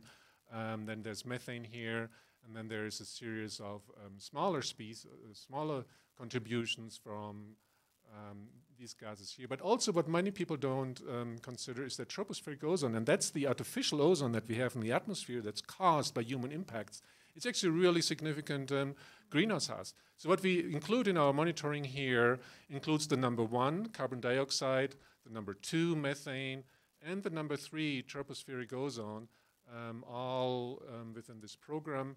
And you may have seen this is a very famous graph. It shows, it's pretty much in every IPCC report, it shows the radiative forcing as far as we understand it, with the uncertainties expressed by the error bars and everything that's pointing to the right, so that's causing warming of the atmosphere. So we're looking here at CO2, we're going to do this. Methane is this one here, tropospheric ozone. And we're also having particulates, and so we're also assessing one of the species that actually, under certain conditions, can contribute to cooling of the atmosphere. So the bulk of the forcing gases we will capture in this program. So let's go to objective 2, and this is to monitor the primary oil and gas emissions. And here the goals are to establish a baseline for primary oil and gas emissions, downwind of oil and gas operations, determine the relative enhancements of oil and gas emissions over the regional background, monitor, detect changes in emissions from new, I should have underlined this, new oil and gas operations and well sites, and assess the differences in the burden from oil and gas emissions in Longmont versus Boulder. So I didn't mention that at the beginning, but we have been running a very similar program for almost 2 years now at the Boulder Reservoir, and I will show you some data examples towards the end of this presentation. So when it comes to air quality impacts from oil and gas development, there isn't really just one species that tells you everything. There's actually a whole list of emissions into the atmosphere that are of concern, and I have them listed here. There's fracking fluid, silica, diesel exhaust, nitrogen oxides, dust, particle matter, and then there's fugitive petrochemical hydrocarbons, petroleum hydrocarbons, and that includes methane, volatile organic compounds, PAHs, and this is what smells bad, the hydrogen sulfide. So a lot comes out of these gas operations. What we are going to focus here on are the ones that, from what we've learned over the years, understand are of the highest concern on the larger regional scale, which impacts the most people, the largest populations. And these include nitrogen oxides, methane and VOCs, and then we also include a particulate measurement. And then really, this is where the beast is, in ozone. And that's not emitted directly from oil and gas operations, but it's a gas that's formed in the atmosphere through chemical reactions for these primary emissions, nitrogen oxides and volatile organic compounds. And I'll come back to that in a moment. So all this will be captured by the proposed measurements. These are the primary petroleum hydrocarbons that we see in the atmosphere released from oil and gas operations. It's methane, ethane, propane, butanes. You can see this list of chemicals. They become heavier, and the bigger the molecule, the more you move towards liquids and oily compounds, whereas these here on the left, those are the gas phase species. And then we can capture them all with one system pretty much. Again, this is where the 2 proposed sites are, Union Reservoir and West Longmont. And I put them on this map here together with reported oil and gas well sites in the region. So all these brownish or reddish spots are existing oil and well sites, and the green and the blue ones are going through different stages of the permitting process. So you can see we're right at the edge here of a very heavily developed oil and gas production region, with the Union Reservoir site being quite a bit closer than the western Longmont site. Objectives 3, provide monitoring data and interpretation to the public. And that has had a really big impact for the program we're running at the Boulder Reservoir. So we're proposing to develop something very similar here. So to establish a website with outreach information about the monitoring program, and we'll work with the city and take your input and try to meet your needs as much as we can. On the website, we present in near real-time monitoring the results for the measured gases and particulates. You may know this from weather forecasts or weather stations. We'll do something very similar here for these atmospheric pollutant measurements. We'll provide simple interpretation of the results. We'll provide contact for citizens for addressing questions and concerns. And also we'll keep track of how well this will be received by the public. And this is the example. That's a website that's up. You can connect to it right now for the Boulder Reservoir. We propose to do something very similar here, some just very basic information, and then there's only the first 20% of the site. It then shows these windows that report the concentration measurements as they're coming in, and this is updated every 20, 30 minutes. So with a real-time data reporting. So what we've achieved over the last year and a half for the Boulder Reservoir, we've analyzed over 8,000 samples for VOCs, 60,000 measurements for methane, lots and lots of measurements. This is more than any other program in the state has ever accomplished. We're able to do this by having this automated monitoring.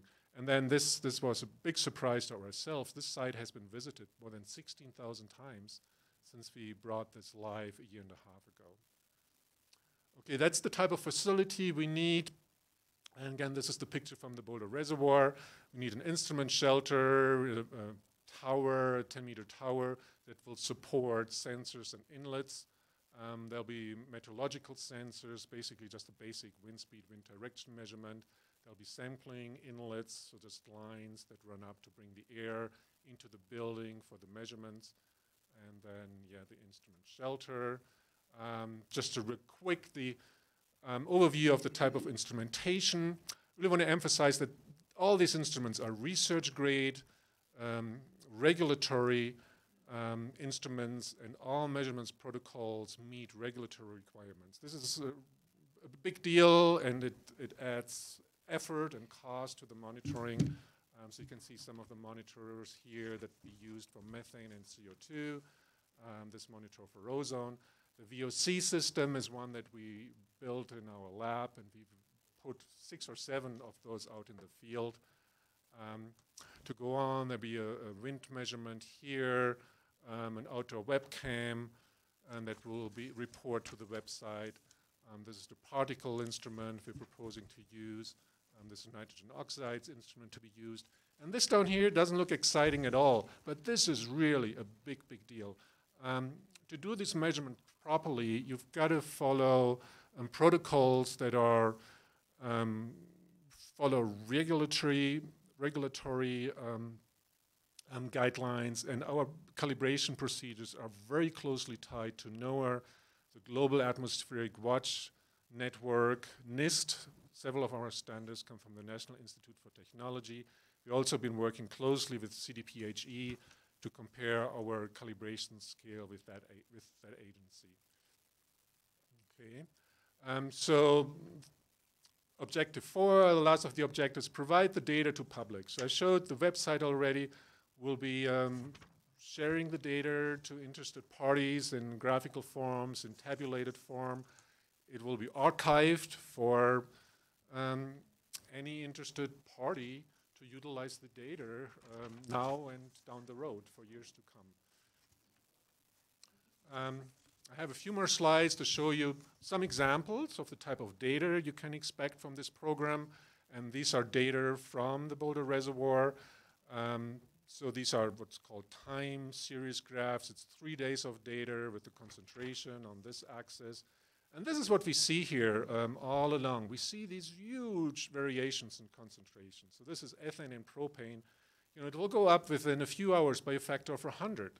So what's happening is here, we have a plume come through that has picked up some oil and gas emissions. This is ethane, is a very distinct tracer of natural gas.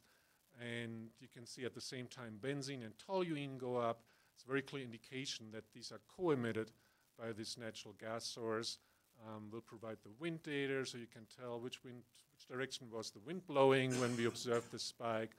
We provide indicator for the strength of the oil and gas signal with the data. So we have some tools to identify what type of sources contribute to these spikes we see in the data. We have the capability to then also look at the airflow pattern. So you have a spike, you know, pollution event, and what you can do, you can go to from where you took the measurements and follow that air parcel back in time, so you can see which travel path it took before it got to the site where you measure this. So this is done by high-split back trajectories, and we do that very routinely. We have a comparison site that allows us to put the data seen here in context. This shows a year and a half of data for ethane, which is a very distinct natural gas tracer. And this is from 2 different locations. At the bottom is the Boulder Reservoir. At the top is Nivard Ridge, and this is right off the peak-to-peak highway up on, and it goes a little bit up. There's the CU Mountain Research Station. So there's a sampling program ongoing there, though it doesn't sample automated, but it takes a sample pretty much every day. So this shows you the burden of ethane in air that moves into the region, because we get a lot of our air through westerly transport. And this is what we end up with here in the plains after, you know, this air gets enriched with emissions from oil and gas sources mostly. So you can see the difference between the upflow, the upstream flow, and the resulting concentration levels we have here at the Boulder Reservoir. And I'm pretty confident that will actually be higher in Longmont than this even, since we've done quite a few studies over the years looking at the horizontal gradients, and these oil and gas traces do go up the further east we go. So we're really interested to see this with actual data from the Union Reservoir.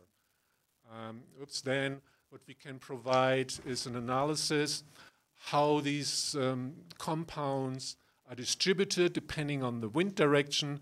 Again, this is data from the Boulder Reservoir, and this is all a year plus of data. So basically the size of these pie pieces shows you how often the wind blows from certain directions. And I said we get a lot of westerly flow, but we also get a lot of flow from the northeast, and very little actually from south and southeast. So up here in Longmont, it will be quite similar, because these flow patterns are quite consistent along the Front Range. So you get very little flow from Denver, actually. Most of the flow you get here is from the east and the northeast. And then you can see on these pie charts here, we've put in color the concentrations we're seeing. So you can see clearly that as air comes from this flow direction, we see elevated ethane. When air comes from the west, flow from the west, it's much, much lower. Very, very stark gradients in the concentrations we see as a function of air circulation. We'll be able to give you this type of information. This looks at what's the probability to get high levels depending on where the air has traveled. So you combine thousands of these back trajectories, and we can do this footprint analysis for the Boulder Reservoir. So when air comes, you know, over these red-orange pixels, that's when we see the highest concentrations. When air comes from here, even from Denver, it's actually ways lower. So again, this shows you how well this aligns with the distribution of the oil and gas wells. Let's see what else we have. So then a big deal from a health perspective is actually ozone. So we'll have 2 sites that monitor ozone. So down here, this is a big number. it's estimated that at current ozone levels in the United States, some 5,000 to 6,000 people die prematurely because there's more ozone in the atmosphere than there really should be, and that's resulting from these VOCs and the nitrogen oxides emissions. There's a paper that was just published that estimates that in Colorado alone, and alone from oil and gas emissions, so just the oil and gas emissions, are predicted to cause 33 premature deaths every year because of the ozone that's produced from oil and gas emissions. And then this paper also claims there's some 30 people dying prematurely because of the particles that are caused by oil and gas emissions. So ozone is a beast, and it impacts even more so the younger generation, older generation, people who have respiratory illnesses already. Being outside, exercising in the summer puts you at a higher risk. And this is where we are right now. We are in an ozone non-attainment area. We've been in an ozone non-attainment area for some 15 years. This is data just from last year, from the Boulder Reservoir, just 1 month picked here. The 70 parts per billion number is the current US National Ambient Air's quality standard for ozone.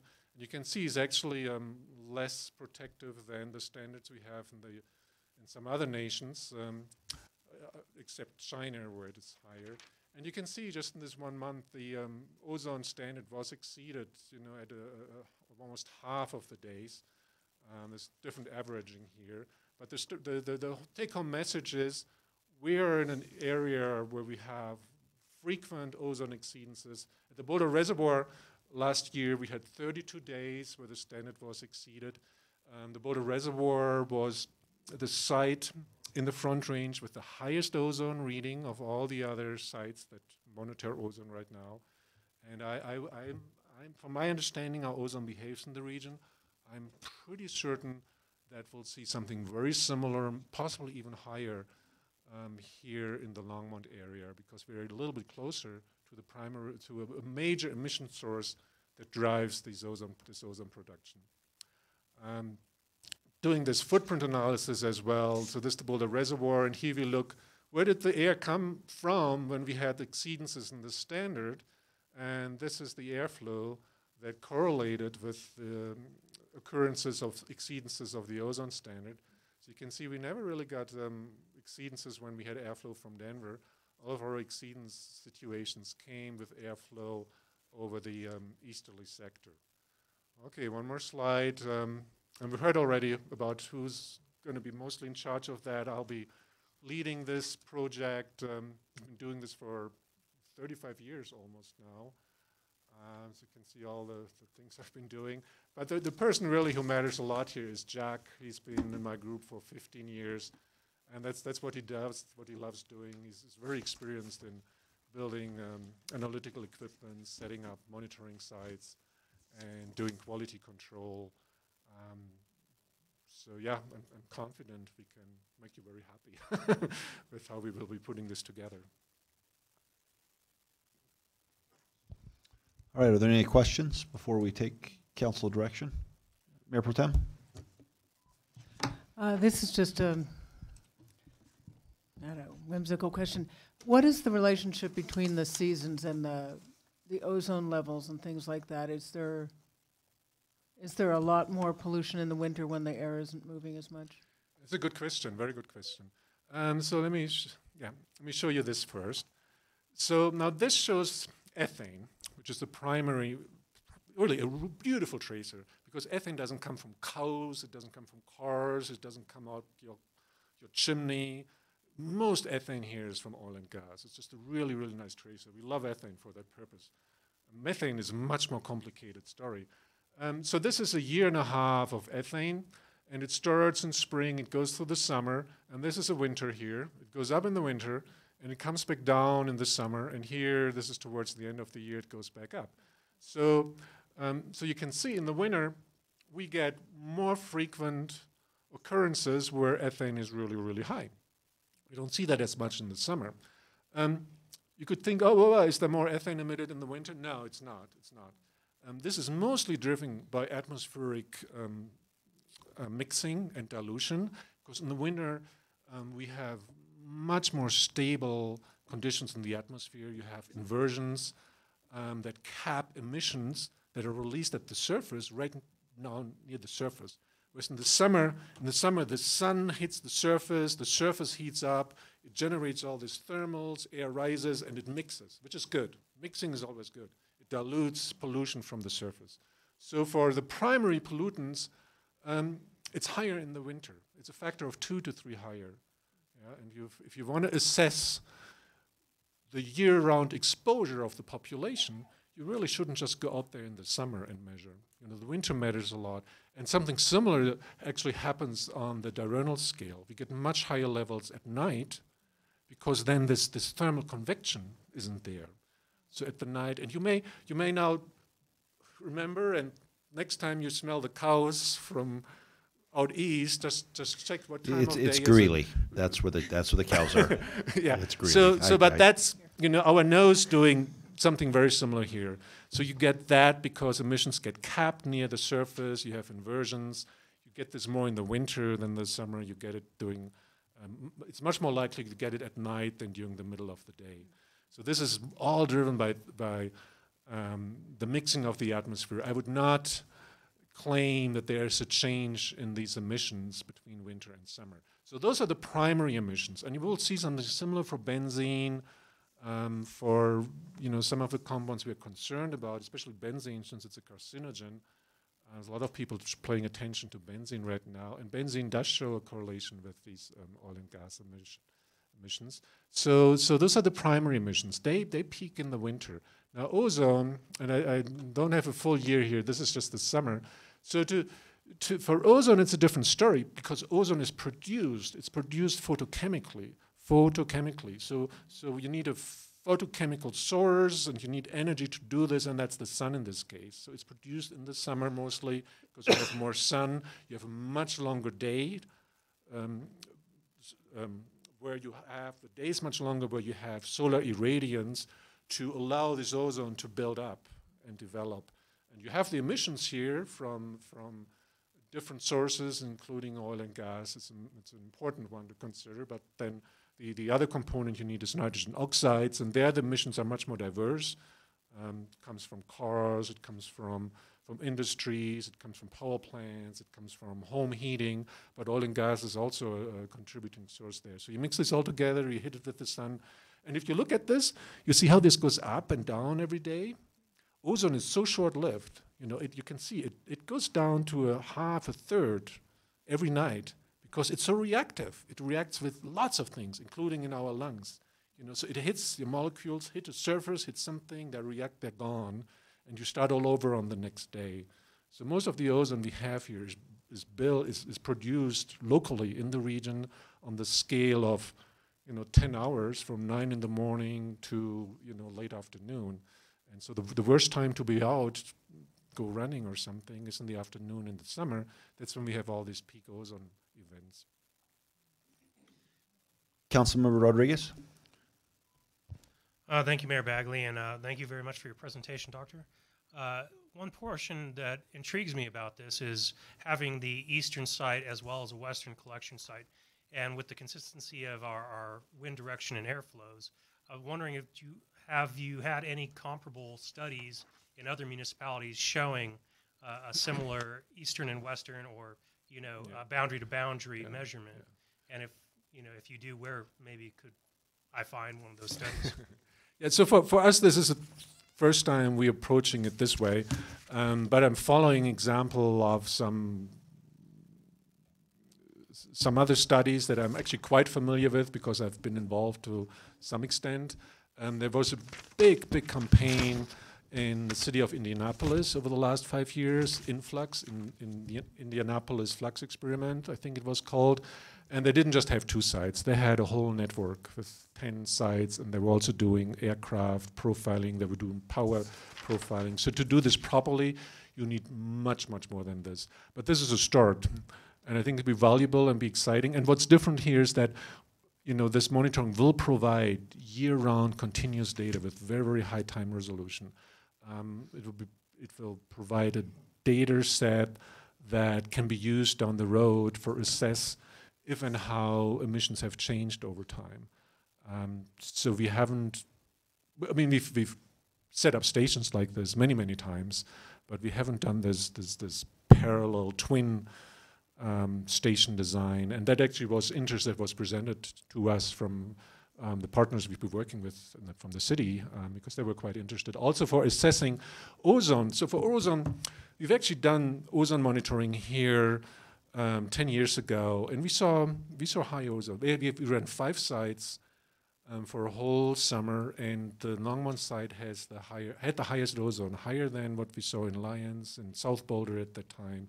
So I think there's potential that ozone readings here were actually going to be quite high, possibly even higher than at the Boulder Reservoir. So there's quite a bit of concern. And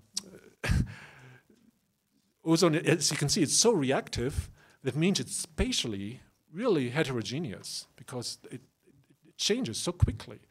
So you can have something quite a bit different on the western side of town compared to the eastern side of town. So as the air gets transported over the city, is it adding to the ozone production, or there's actually scenarios where you may lose more ozone than you're adding over in urban areas. So this is back to your question. So this is research that's pretty novel. It's been done in several urban areas in the country.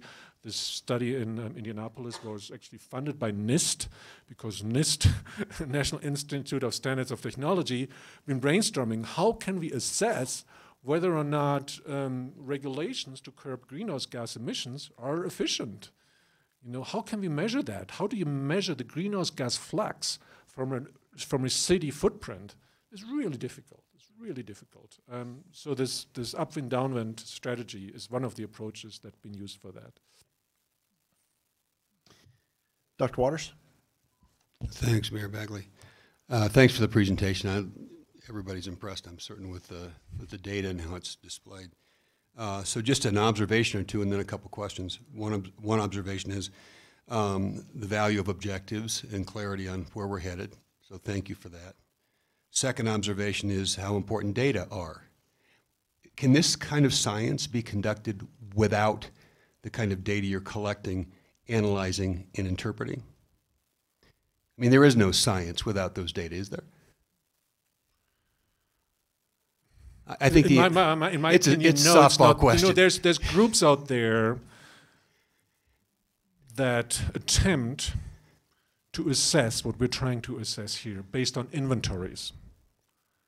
But what we've learned over the last 10 years, when we go out and take measurements and try to assess emission fluxes, rates, we disagree with inventories, sometimes by a factor of 2 or 4. So inventories, you put a car in an emissions facility, you put a hose on the tailpipe and you try to measure how much comes out, and then you have this many cars, and and you scale this all up, and you say, oh, for a whole city, this many cars, this many miles driven, we should get this much CO2 or methane. It doesn't work well. It doesn't work well. I think that if I speak for my community, we have much more confidence in observations and data than any assessments built on inventories by itself. This is a little tangential, then I want to come back to a couple questions, but this is a question. Well, how would climate science or climate change deniers view these data?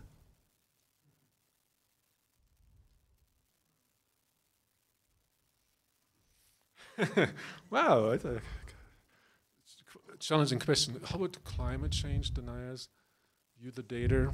I mean, I don't know what, our intention is to present data, and actually I like to be challenged, if somebody and actually this is being challenged, there's people saying this ozone, the high ozone is transported from China or California or Wyoming.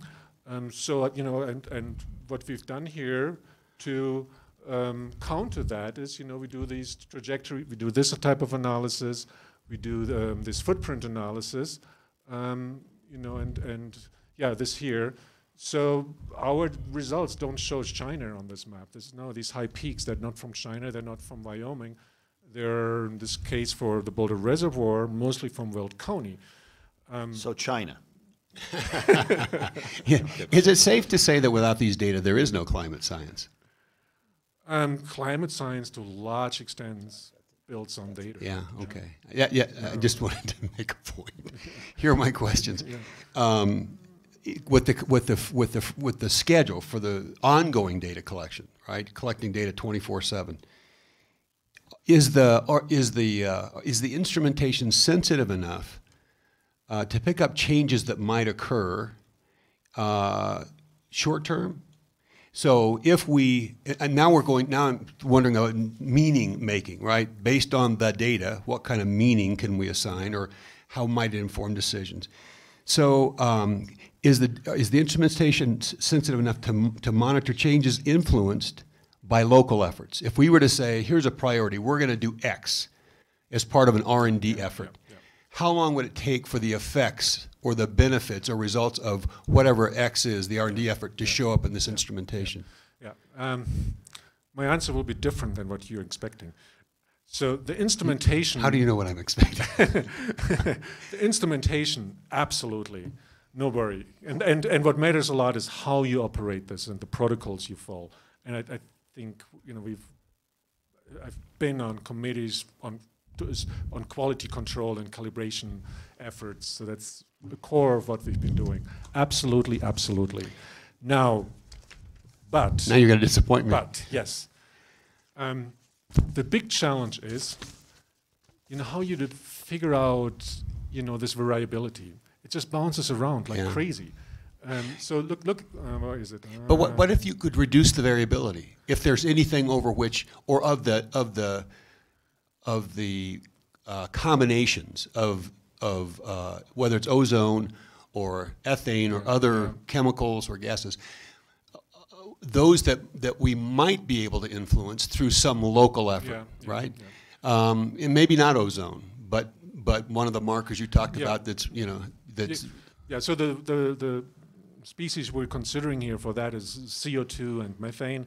I don't anticipate the city be the major source of methane.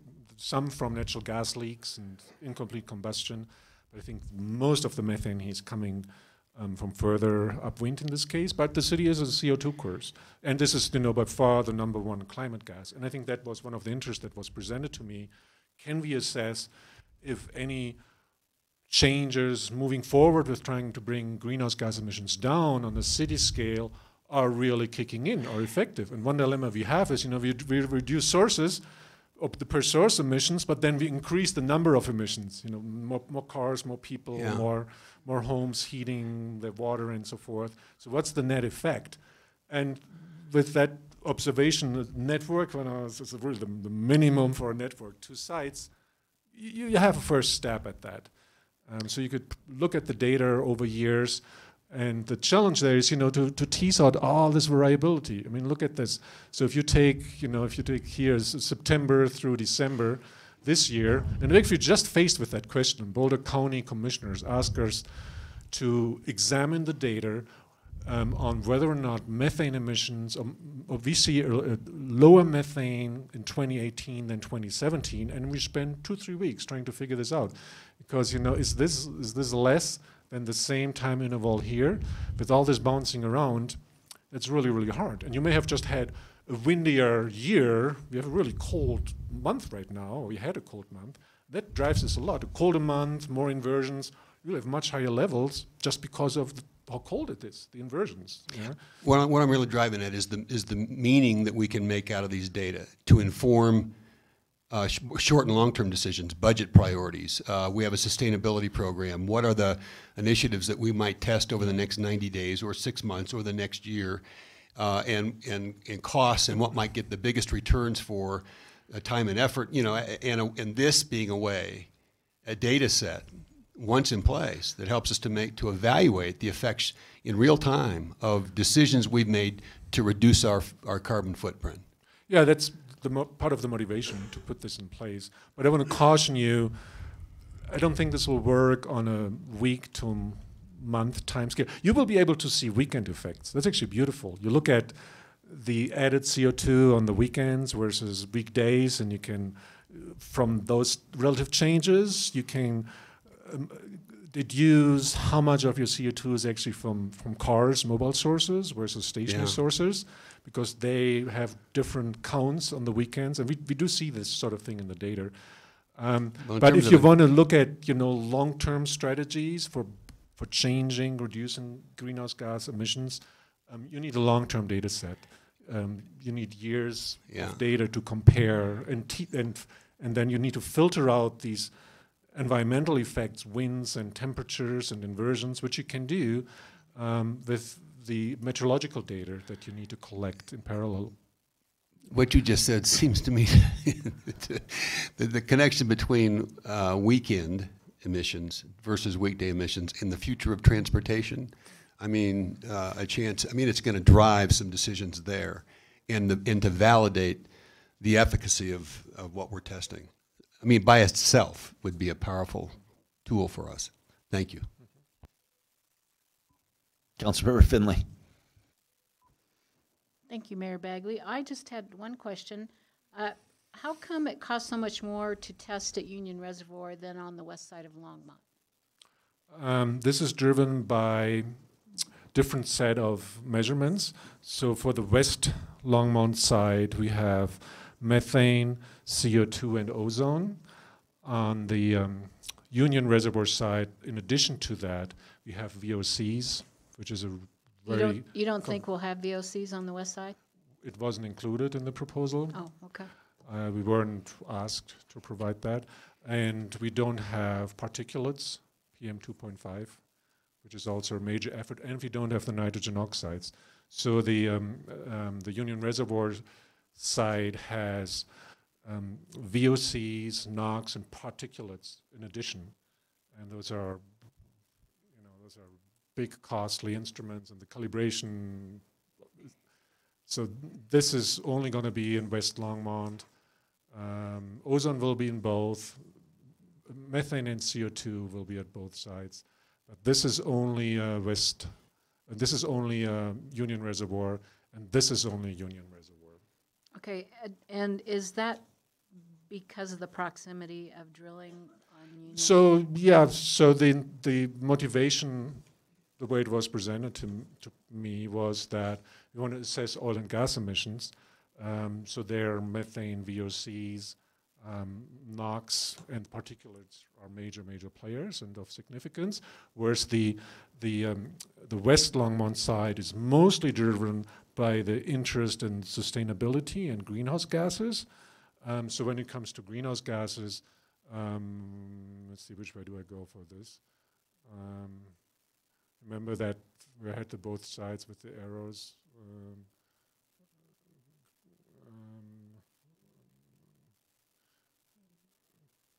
So greenhouse gases is this story.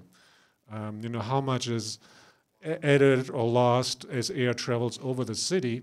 So greenhouse gases, what matters here is CO2, is methane, and ozone. I showed this this pie chart, didn't I? Somewhere there was this pie chart. Yeah, here. So CO2, methane, and ozone. So according to this, we have 80% of the greenhouse gases captured with this approach, with a third of the cost or something.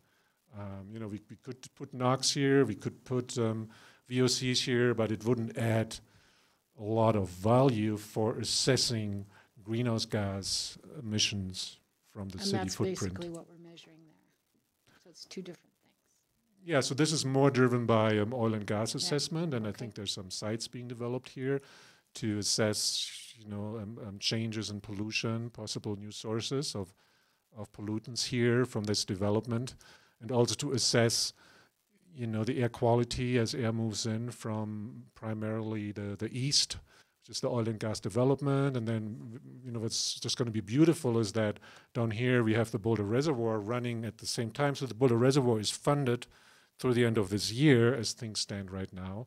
So we have these parallel data sets, which also will then allow you to assess how much, and I think there will be, how much of an enhancement, higher levels do we have here compared to the Boulder Reservoir.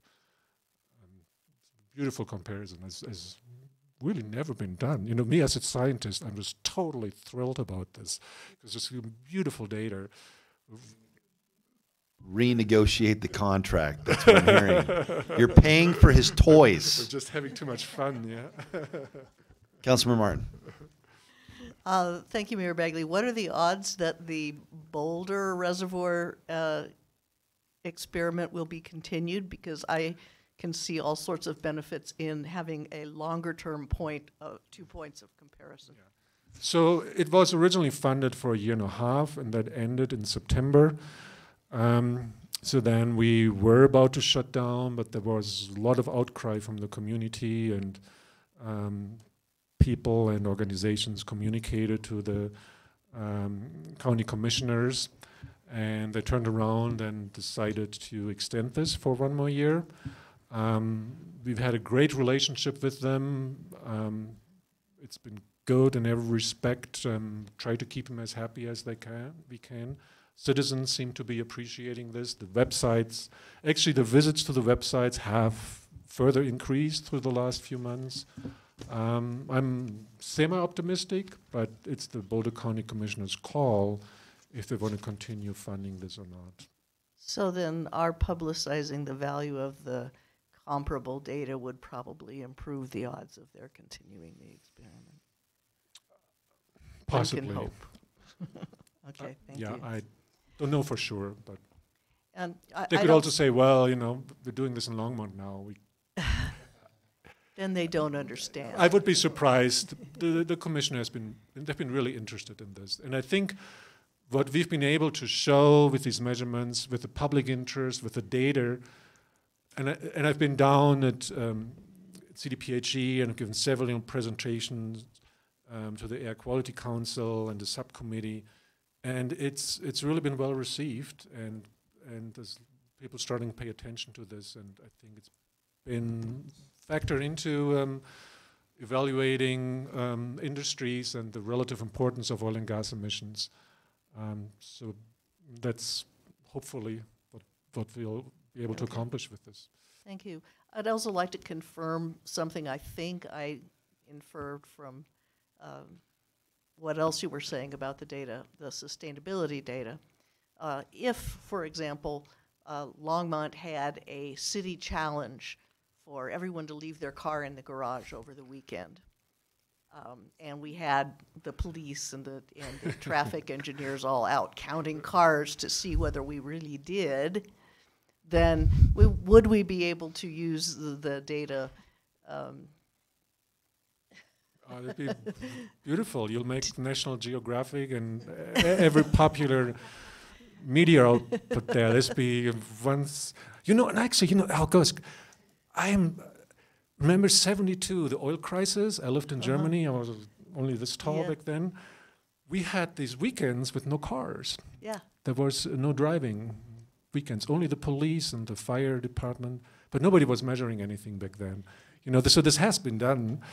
If you have the power to do this. Well, we have a strong power of suggestion, and we have a very engaged public that would get behind something like that just because, like they get behind Bike to Work Day. So my question is there a chance that you would be able, that this experimental design would be sensitive to a difference in emission if we had, say, a 30% reduction in auto traffic on a weekend? I love the idea, and I hope so much you'll be successful, but I'm not going to give you a definite answer, because what happened, I'm not sure what day you envision, April 4th, 2021 or something. What if the winds blow from the south on the day? Then it's a dilemma. We'd have to do our best. Yeah, because you wouldn't pick this up. Sure. So that I can't promise. Nobody else is in the queue. So first of all, as someone, I could never do what you do in Spanish. Meaning that I'm impressed at your intellect, your grasp of your industry, your knowledge is very impressive. Thank you. So question, and so it would when we were here from Dr. Thurman, there was a graph that he showed about uranium-238 and the levels of radioactive material in Union Reservoir. Now, it could be very easy for the paper or someone to say, did you know that there was testing done at Union and there's uranium-238? And people can get really freaked out until you realize, no, the amounts are so small that it really doesn't impact safety. So my question is, right, as I'm sitting here listening to the ability that you have to collect the data, the most important slide I've seen out of both presentations tonight that really struck me as, whoa, was the impact that it could have on the developing human body, kids, right? Meaning we'd spend so much time talking about climate change and arguing about, oh my gosh, in 10 to 12 years we're doomed, versus no, it's not man-made or it is man-made. The one thing we do know is that, you know, the volatile organic compounds, methane, ethane, the crap that's in the air from all kinds of sources is bad for people to inhale, right? Carcinogens should not be touched, tasted, you know, indulged near the human body. So my question is, as we're collecting all this data, the one thought that keeps going through my mind is, what levels are safe? I mean, I know that you put up the graph of this is what China says, the U.S. says, and Germany, the European Union. You know, that's well, let's arbitrarily set it.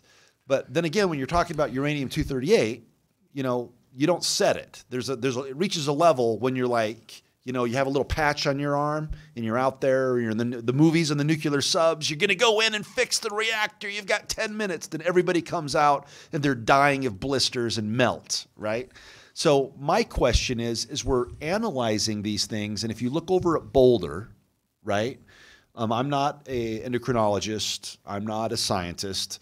I'm an attorney that plays mayor part-time, right? So my question is for you, if you pretend that this was Boulder, right, which a lot of people accuse us of not pretending, but if we get results that are higher than Boulder, right, as you work in your industry, what are the levels that make you go, this is a problem? This volatile organic compound is a problem. This is a problem. Yeah. Because as an attorney, I'm sitting here thinking, okay, 30 premature deaths, right, and 5,000 to 6,000 throughout the U.S. You know, the reason why the tobacco industry's gotten away for so long for what they've done, you know, killing people with secondhand smoke, is they can't prove causation, meaning where are those 30 premature deaths? So my question is, basically, in layman's terms, of the stuff you're collecting and the levels that you're seeing, what do you go as a scientist and say, that's a problem? Or are all the levels like, eh? You see what I'm saying? Yeah. Oh, this is a super good question. Yeah, it's a very challenging question. So let me first say that what we are doing, it's challenging, it's complicated, we love doing it, we are nerds, but it's also easy. Doing these measurements, you know, we are trained, we have actually a system running in the center of Greenland where levels are super, super small. We are trained to hunt mosquitoes, and here we're seeing, you know, foxes run around, much bigger, much easier. It's easy. These measurements are easy. Even to do them at 1, 2, 3% uncertainty, we can do this. This is easy. Now, what you get to, what are the health effects? What does the data mean? This is super difficult, because people behave differently as individuals. They are more susceptible to one thing or another. They respond different. People are young, they're sick, they're old, they're hide in their house all days, or they're outside all day. So people respond differently to these different pollutants. And most of the literature out there that has investigated health effects hasn't looked at exposure to ozone and NOx and methane and ethane and benzene all at once, and levels bounce around and higher at night and lower during the day, and hasn't done that. So there's a huge uncertainty on the health effects. As we study this more and more, the more we gain better understanding that the health effects are more severe than we've thought in the past. More what? More severe. Okay. You know, ozone standards have been lowered. Almost every health standard I've been following has been lowered over time, hasn't been raised, but we said, oh, this is actually not as bad as we thought, as hazardous as we thought. And the dilemma is, we haven't put children in a cage for 20 years and fumigate them with this oil and gas mixture, and then look at, out of 100 children, how many got sick and had cancer after 20 years? We haven't. Nobody has. We don't want. Nobody wants to do this. We cannot do. So how do you figure out the health impacts of these very complex chemicals and mixture of them? And it's not like, we're going to have, let's say, 15 ppb of ethane all along. It bounces around from 2 to 50 to 100 and comes down again. Cannot test this. You cannot test it. It's super, super difficult. This is a whole scientific field by itself. I cannot speak for that very well. I touch it and I interact, I communicate with colleagues that work on that, and I feel really sorry about them because what we do is easy. The measurements, they're rock solid, it's hard to challenge us on that. But to define the health effects, what we know really, really well on that scale is ozone. That's why I picked that one to present it here. I think from what we know and understand at this point, it's the number one concern. It impacts the most people. We've been studied for 60, 70 years. LA Basin, LA smog. That's why we introduced catalytic converters in cars in the 60s because of crazy ozone, and people were falling off their motorcycles. It was that bad. You don't want that. No. But there was 400 or 500 ppb of ozone in the LA Basin back then. So we know there's a long history in understanding the health effects of ozone, and the standard has been lowered and lowered and lowered. You can see we actually in the US, we're still limping behind some other nations. And then benzene has gotten quite a bit of attention lately because there's higher levels in close proximity to oil and gas operations. And benzene we've brought down, in urban areas a factor of 10, 20 over the last 30, 40 years. But even at current levels, it's still a risk. There's no safe level for benzene. The numbers of impacted individuals gets reduced as levels turn down, but there's still health concerns due to benzene. And there's publications out there that have addressed that. It's a field by itself. Not sure if I gave you a satisfactory answer. No, that is the most intelligent way to say, I really don't know, that you sound so smart. It's like, wow, I don't know, but that's a really good answer. So thank you very much. No, thank you. There's nobody else in the queue, but we've got 2 items for direction. Do we have a motion? Just to remind council, if you go to direction by council on this handout, Councilmember Martin.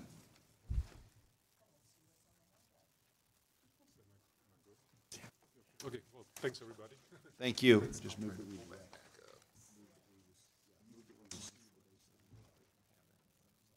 Do 2.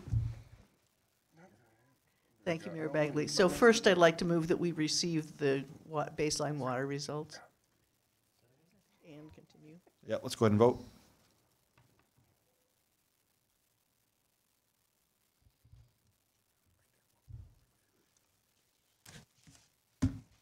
That passes unanimously. Councilmember Martin? And then I'd like to move that we receive the presentation from Dr. Helmick and provide staff direction regarding the preparation of a contract for future adoption and consideration and action to complete this regional air quality study. Okay, let's vote.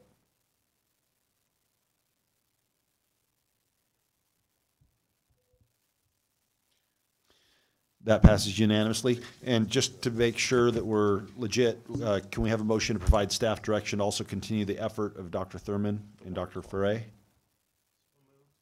Second? All right, let's vote.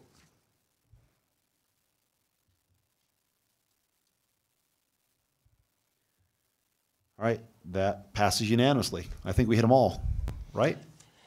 So the appropriation that is in your consent agenda takes this direction into account, and just so council knows, especially the newer council members, we need the appropriation in order to trigger the contract by charter. So That's why all of this had to come Yep. together.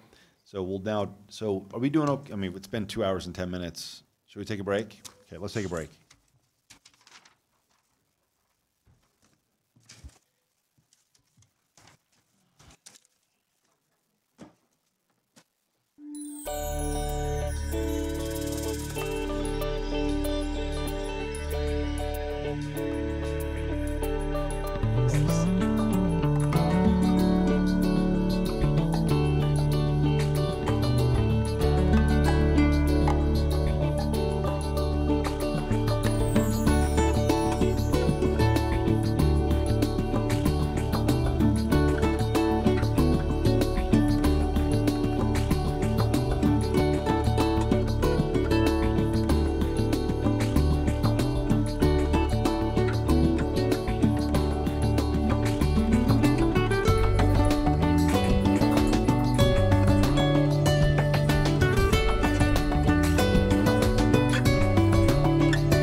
All right, I'm hoping we don't have that much time left, so let's go ahead and gather around the campfire.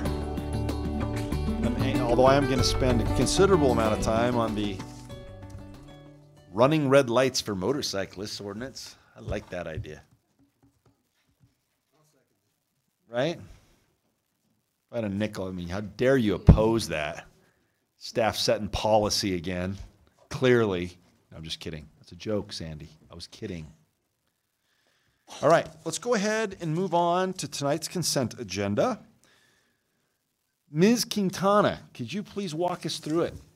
Absolutely. Thank you. Item 8A is ordinance 2019-16, a bill for an ordinance making additional appropriations for the expenses and liabilities of the city of Longmont for the fiscal year beginning January 1st, 2019. Public hearing and second reading scheduled for March 19th, 2019. 8B is ordinance 2019-17, a bill for an ordinance amending section 15.04.030 of the Longmont Municipal Code on affordable housing incentives. Public hearing and second reading scheduled for March 19th, 2019. 8C is ordinance 2019-18, a bill for an ordinance amending chapter 4.78 of the Longmont Municipal Code on fee collection and related provisions. Public hearing and second reading scheduled for March 19th, 2019. Item 8D are 6 ordinances amending the Longmont Municipal Code on city rebate programs. Public hearing and second reading will be scheduled for March 19th, 2019 on all 6 of these ordinances. Ordinance 2019-19 is a bill for an ordinance amending Chapter 4.08 of the Longmont Municipal Code on property tax refund to incorporate city rebate programs for income-qualified residents. Ordinance 2019-20, a bill for an ordinance amending Section 14.04.095 of the Longmont Municipal Code on water bill rebate and relocating to Chapter 4.08 of the Longmont Municipal Code. Ordinance 2019-21, a bill for an ordinance amending Section 14.32.040 of the Longmont Municipal Code on residential self-generation rate, RGen. Ordinance 2019-22, a bill for an ordinance amending section 14.32.030 of the Longmont Municipal Code on residential demand rate. Ordinance 2019-23, a bill for an ordinance amending section 14.50.050 of the Longmont Municipal Code on rebates and relocating to chapter 4.8 of the Longmont Municipal Code. Ordinance 2019-24 is a bill for an ordinance amending section 14.32.020 of the Longmont Municipal Code on residential energy rate. Item AE is Resolution 2019-29, a resolution of the Longmont City Council approving the intergovernmental agreement between the city and the Longmont Downtown Development Authority for support and services. All right, thank you. Do we have a motion? Mayor Pro Tem? I would like to pull B, so I would move the consent agenda minus item B. All right, Councilmember, or Mayor Pro Tem has moved the consent agenda minus B. So, all right, it's been seconded. Let's go ahead and vote.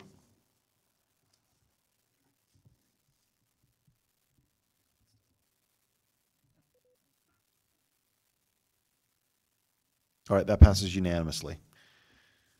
All right, let's go on to item B. You want to go ahead and take some time there?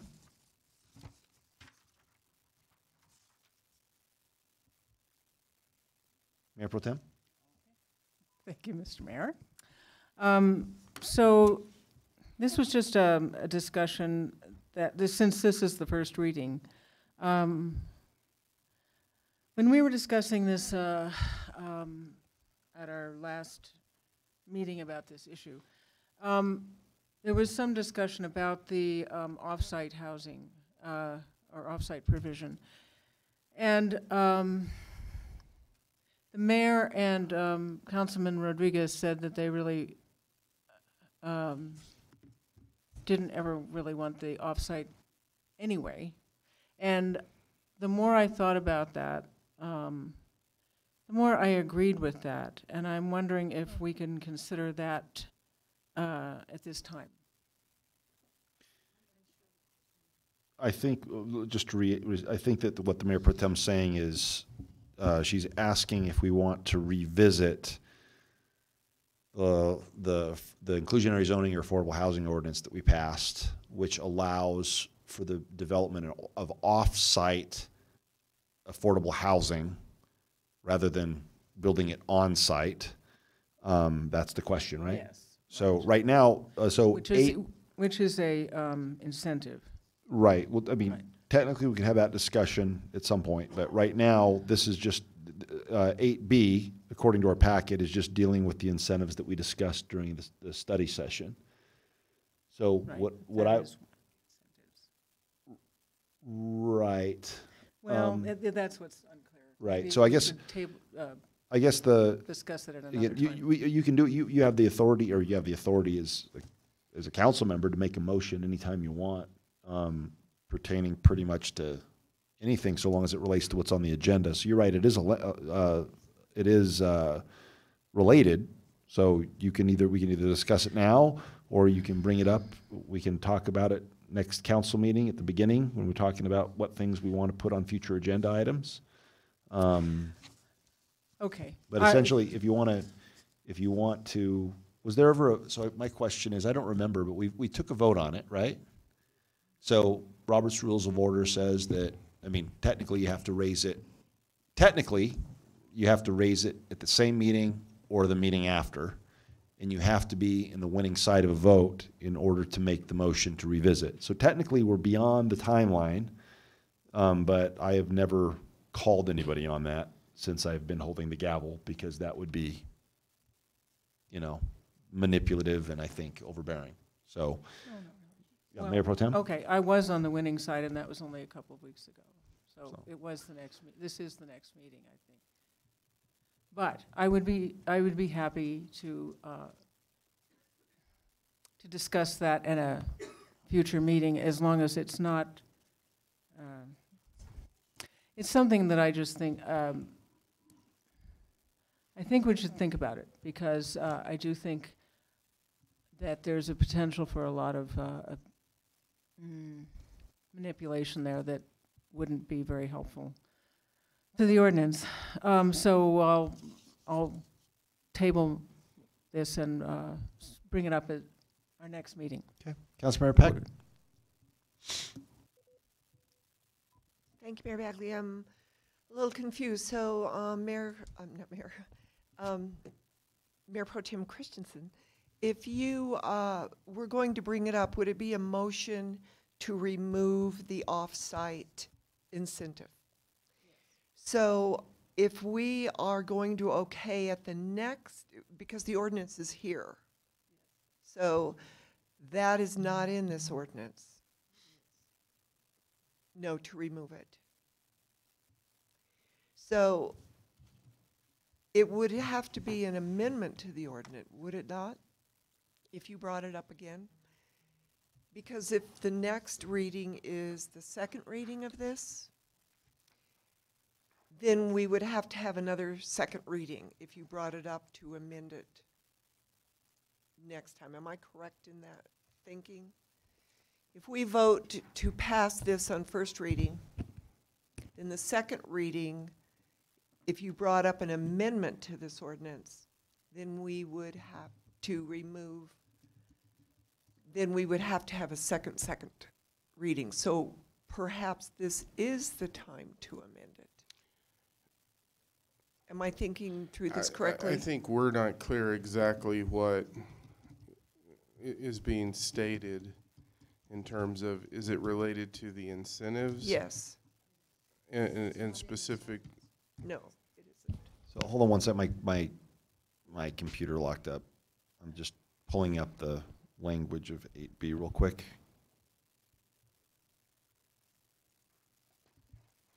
There we go.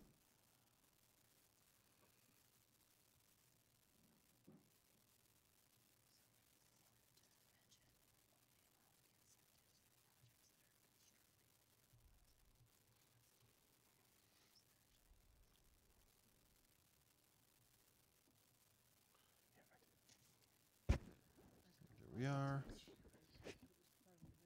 Yeah, it was. Yeah. So hold on one second. Well, it wasn't necessarily an incentive. It was just an option. So hold on. 8B. Can you tell me what page in the packet real quick we're on so I lost my place? Page 19? No. What page of the packet? Lower right-hand corner. It is. Somebody let me know. I'm sitting here. Mayor, on page 21, okay, the incentives for providing affordable housing are tied to development applications. The concept was being from direction from council was only if you're constructing affordable housing would you be eligible for the development incentives, not the off-site place, just the construction site. Right. That's what the ordinance reflects. So here it is. Yeah, so Councilmember, so Mayor Pro Tem, I guess my question is, as we pull it up, you can feel free to kind of snuggle on up and take a look.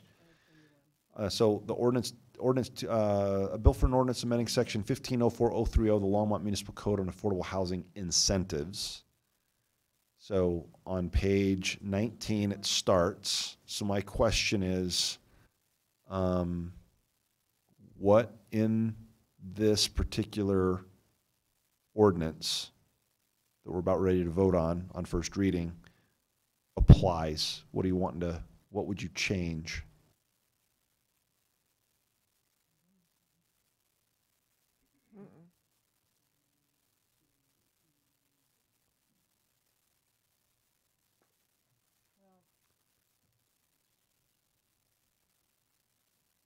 Go ahead, you've got the floor.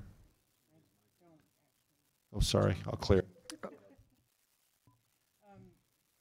Nope, hold on. Let me try it. There you go. Try it again now. Hit that mic. Sorry. That's the problem. I was looking for it when I was, thinking about this and reading it, and I couldn't find it in here because it was actually part of the original incentives we gave 4 years ago when we were trying to get people to build affordable housing, and we offered them incentives. So this has been an incentive for a while. So that's why it is carried on as an incentive. But it's not in here. But right. We did discuss it at the last Right, so what I- meeting as off-site for new construction. So what I would suggest is that we vote on this. Yeah. Because it's not in here. Right. And then let's bring it up at the beginning of the next council meeting. And we can all prepare objections and Robert's rule says this and good idea, bad idea, and we can do it. Yeah, Okay? okay. All right. I don't know how that would work, though, because we've already approved the incentives.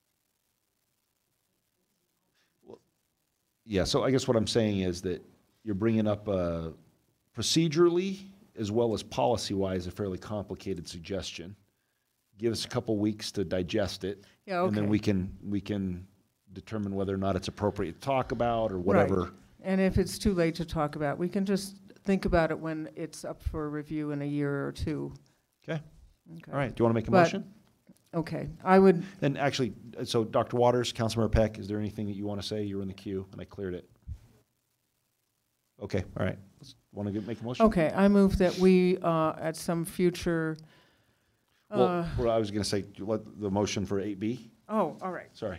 I was- And then you can, yeah, No, that's fine. that's all right. I You will- can, well, you can make a motion for whatever you want. Okay.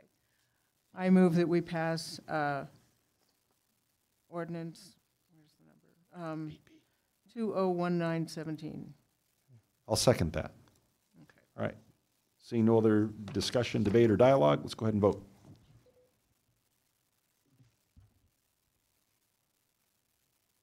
All right, that passes unanimously. All right, going on to general business. Longmont General Improvement District. Do we have a motion to recess to the Longmont City Council and convene as the Board of Directors of the Longmont General Improvement District Number 1? All right, let's vote.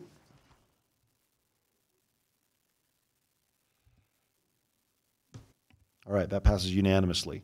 All right, resolution LGID 2019-02, a resolution of the Board of Directors of the Longmont General Improvement District Number 1, approving an intergovernmental agreement with the Longmont Downtown Development Authority for administrative services. Do we have a motion? Okay, it's been moved and seconded. Thank you, Councilmember Peck and Councilmember Finley. All right, and can we clear the voting screen to see if anybody wants to say or chime in? Anybody want to say anything or chime in? All right, seeing none, let's vote.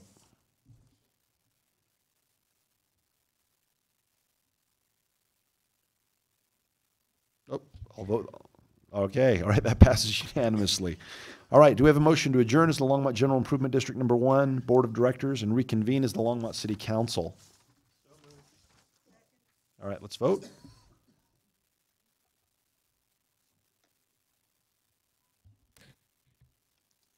All right, that passes unanimously. All right, let's move on to 11C, 2019 legislative bills recommended for city council position. I manipulated, again, all of you so we don't have to waste any time on that pesky oil and gas stuff. We got it done real quick. Let's talk about Senate Bill 19144, allowing a driver of a motorcycle to proceed past a malfunctioning traffic signal. So, oh, Joan. No, and so before we take a vote on this, legally you don't need to have this. It's a worthless ordinance. If it's not functioning, it's illegal to reverse your motorcycle. It's also illegal to run a red light. So choice of evil's defense says that you got to do whatever you need to get out of the way. So go ahead and run the light. So do we have a motion? It's okay. I move that we oppose Senate Bill 19-144. Second. All right, let's vote.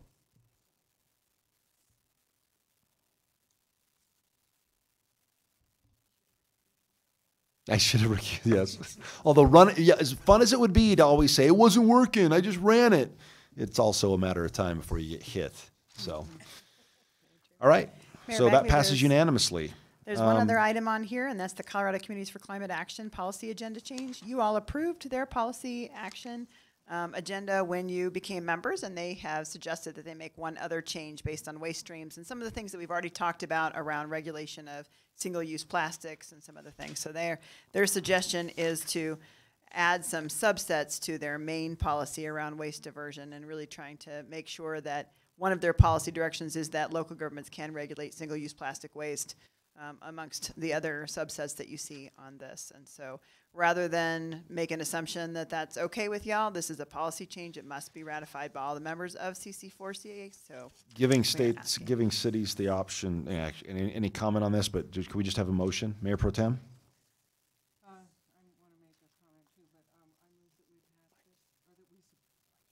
I'm sorry. I move that we support this. By the way. Seconded. Okay. Our representative on this board is Lisa Knobloch, the Sustainability Director, so she'll be a very good representative. All right, let's go ahead and vote.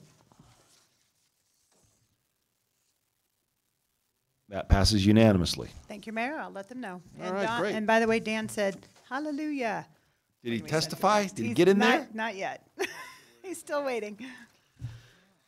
Last time we changed the agenda just for him. All right, let's move on to final call. Public invited to be heard. Mr. Stewart? I'm sorry, Dr. Waters. Thank you. Before Sandy closes the book on this, it's my understanding the municipal control over minimum wage bill has been assigned a number. There was a hearing today. Personally, I'd like to have a chance to see that bill and express our views on it. Okay, will that be bringing it? So I guess that's going to come up probably next meeting. Thank you. All right, now, Mr. Stewart, you're just here tonight to, you just like it that much. Great, thank you. Well, welcome. Love having you. I don't see, sir? You're the only other member of the public. All right. All right, we'll go ahead and close the public invited to be heard then. All right, Mayor and Council comments. Mayor Pro Tem? I would like to thank two people. The first one is my neighbor, Mike Bloise, who the other day shoveled my walk. I'm very, very grateful to him. I got up late and he had already shoveled my walk and brought my paper up. That's what neighbors do. We take care of each other. I also attended the Micah Holmes ribbon cutting today. Councilman Waters was there, Councilman Rodriguez was there, Councilwoman Peck and I were there. And I think all of us are on this board are in favor of that. It's a wonderful opportunity for 6 families to have a home. And this is really led by Carol Mathis Kraft, a member of the United Congregational Church of Christ, I believe is his name, at 9th and Francis. And they did exactly what a church should do. They took care of the poor, and they give them a new shot. The first people who will be living there are people who used to have a home, but because of various things like medical emergencies and job problems, they lost their home. Now they have a home again. So this is a wonderful thing, and it's a wonderful community initiative, and they should all be proud of themselves. Thank you. All right, thank you. Did you have a reply to that? You're in the queue. Shouldn't be. All right. Yeah, thank you. Get out of our queue. All right, I don't see anybody else in there. So just a brief report on, I spent last week in Washington, D.C. I have traveled twice out of state while I've been on council, and both times have been for the Washington, D.C. Mayors and Commissioners Committee. It's basically a transportation funding lobbying trip. We went out and we met with our federal representatives, Senators Bennett and Gardner, as well as our congressmen, Perlmutter, Neguse, Buck, DeGette, and Crow. I was very impressed with everybody. Last year when we went out, it was, everyone was like, there's no money. Oh my gosh, we all hate each other. The new administration's terrible. Oh, as a member of the new administration, the other side's terrible. And it was just, I came back feeling completely defeated and deflated. This year was different. So specifically, one of the asks of the corridor is funding, just like US 36 has managed lanes and a multimodal transportation component to it. The cities of Boulder, Longmont, Louisville, Lafayette, Westminster, Broomfield, Boulder County, and Superior are all bonding together to say, let's do with 119 what we've done with US 36. And so it's going to cost, the price tag's $220 million. We have raised $77 million in local match dollars. And then so we essentially went and presented that message saying, we've got local money. Can you help us as our representatives? Can you speak up? They all agreed to lobby for that.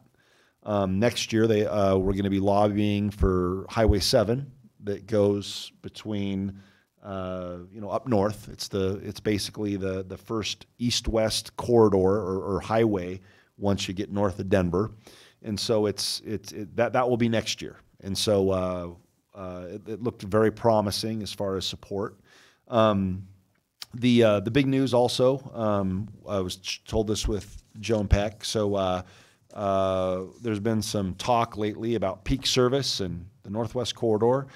Doug Tisdale, the chairman of RTD, as well as Judy and Lynn, who have worked, especially Joan and Judy, over the last couple of years to bring attention to this. But on April 2nd, there will be a resolution brought forth at the RTD board, at their board meeting, which is a Tuesday, which I know that we've got a lot to do, but the question is, do we want to send a couple people down to actually make a presentation and say, vote for this? We would appreciate it. But essentially, they're going to be passing a resolution, and the words that Chairman Tisdale used was, it would be a resolution directing their staff to take all reasonable efforts to investigate the possibility of and then implement the peak rail service for the Northwest Corridor, which has yet, that's huge, right? And so that was the big, that was huge. And congressmen brought it up on their own without being asked. They're aware of it. When we talked with the RTD staff that was there, you could tell that is one of the issues, and you can just tell that's not only on their radar, but that is currently what they're working on. It's when myself and Councilmember Peck and who else went down with this? Judy LaBeau, and what's Lynn's last name? I forget. Geisinger. So we took a delegation down and met with the governor a few weeks ago, and he committed to calling RTD and encouraging them to have a vote, as well as talking to Dave Genovo to actually do something like this. And apparently those calls went forward. And so we've gotten, so a huge thank you publicly to the governor, as well as these members, both Democratic and Republican, meaning Democrats and Republicans, because you could argue they're all Democratic and Republican. But anyway, so thank you very much to those we met with. And also a special thanks to Congressman Joe Neguse, who took his evening on Wednesday when we got there to give us a personal tour of the Capitol. So we got to go into like the House, the chamber, and the old Senate chambers. And we're not allowed on the new Senate floor because the only people that can go on the Senate floor is an elected senator. You're not allowed to go on it. Even the members of the House can go up to like the rope. We can't, but the House can go up to like the rope, and then after that, senators say you're not allowed to go into our club. It's pretty exclusive. So I don't know if the money's there, but everybody is going to fight for us to get the money on 119. RTD, it sounds like, is going to take a huge step, which we would be immensely grateful for. And in the meantime, we need to be thinking maybe about sending a couple council members over to the RTD meeting to say thank you. Or before the vote, say we're here because we heard this was coming up and it's important. So we should think about that over the next couple days. Anyway, nobody else is on there? City manager? No comments, Mayor, Council. Mr. May? No comment, Mayor. All right, great, cool. And then we're adjourned.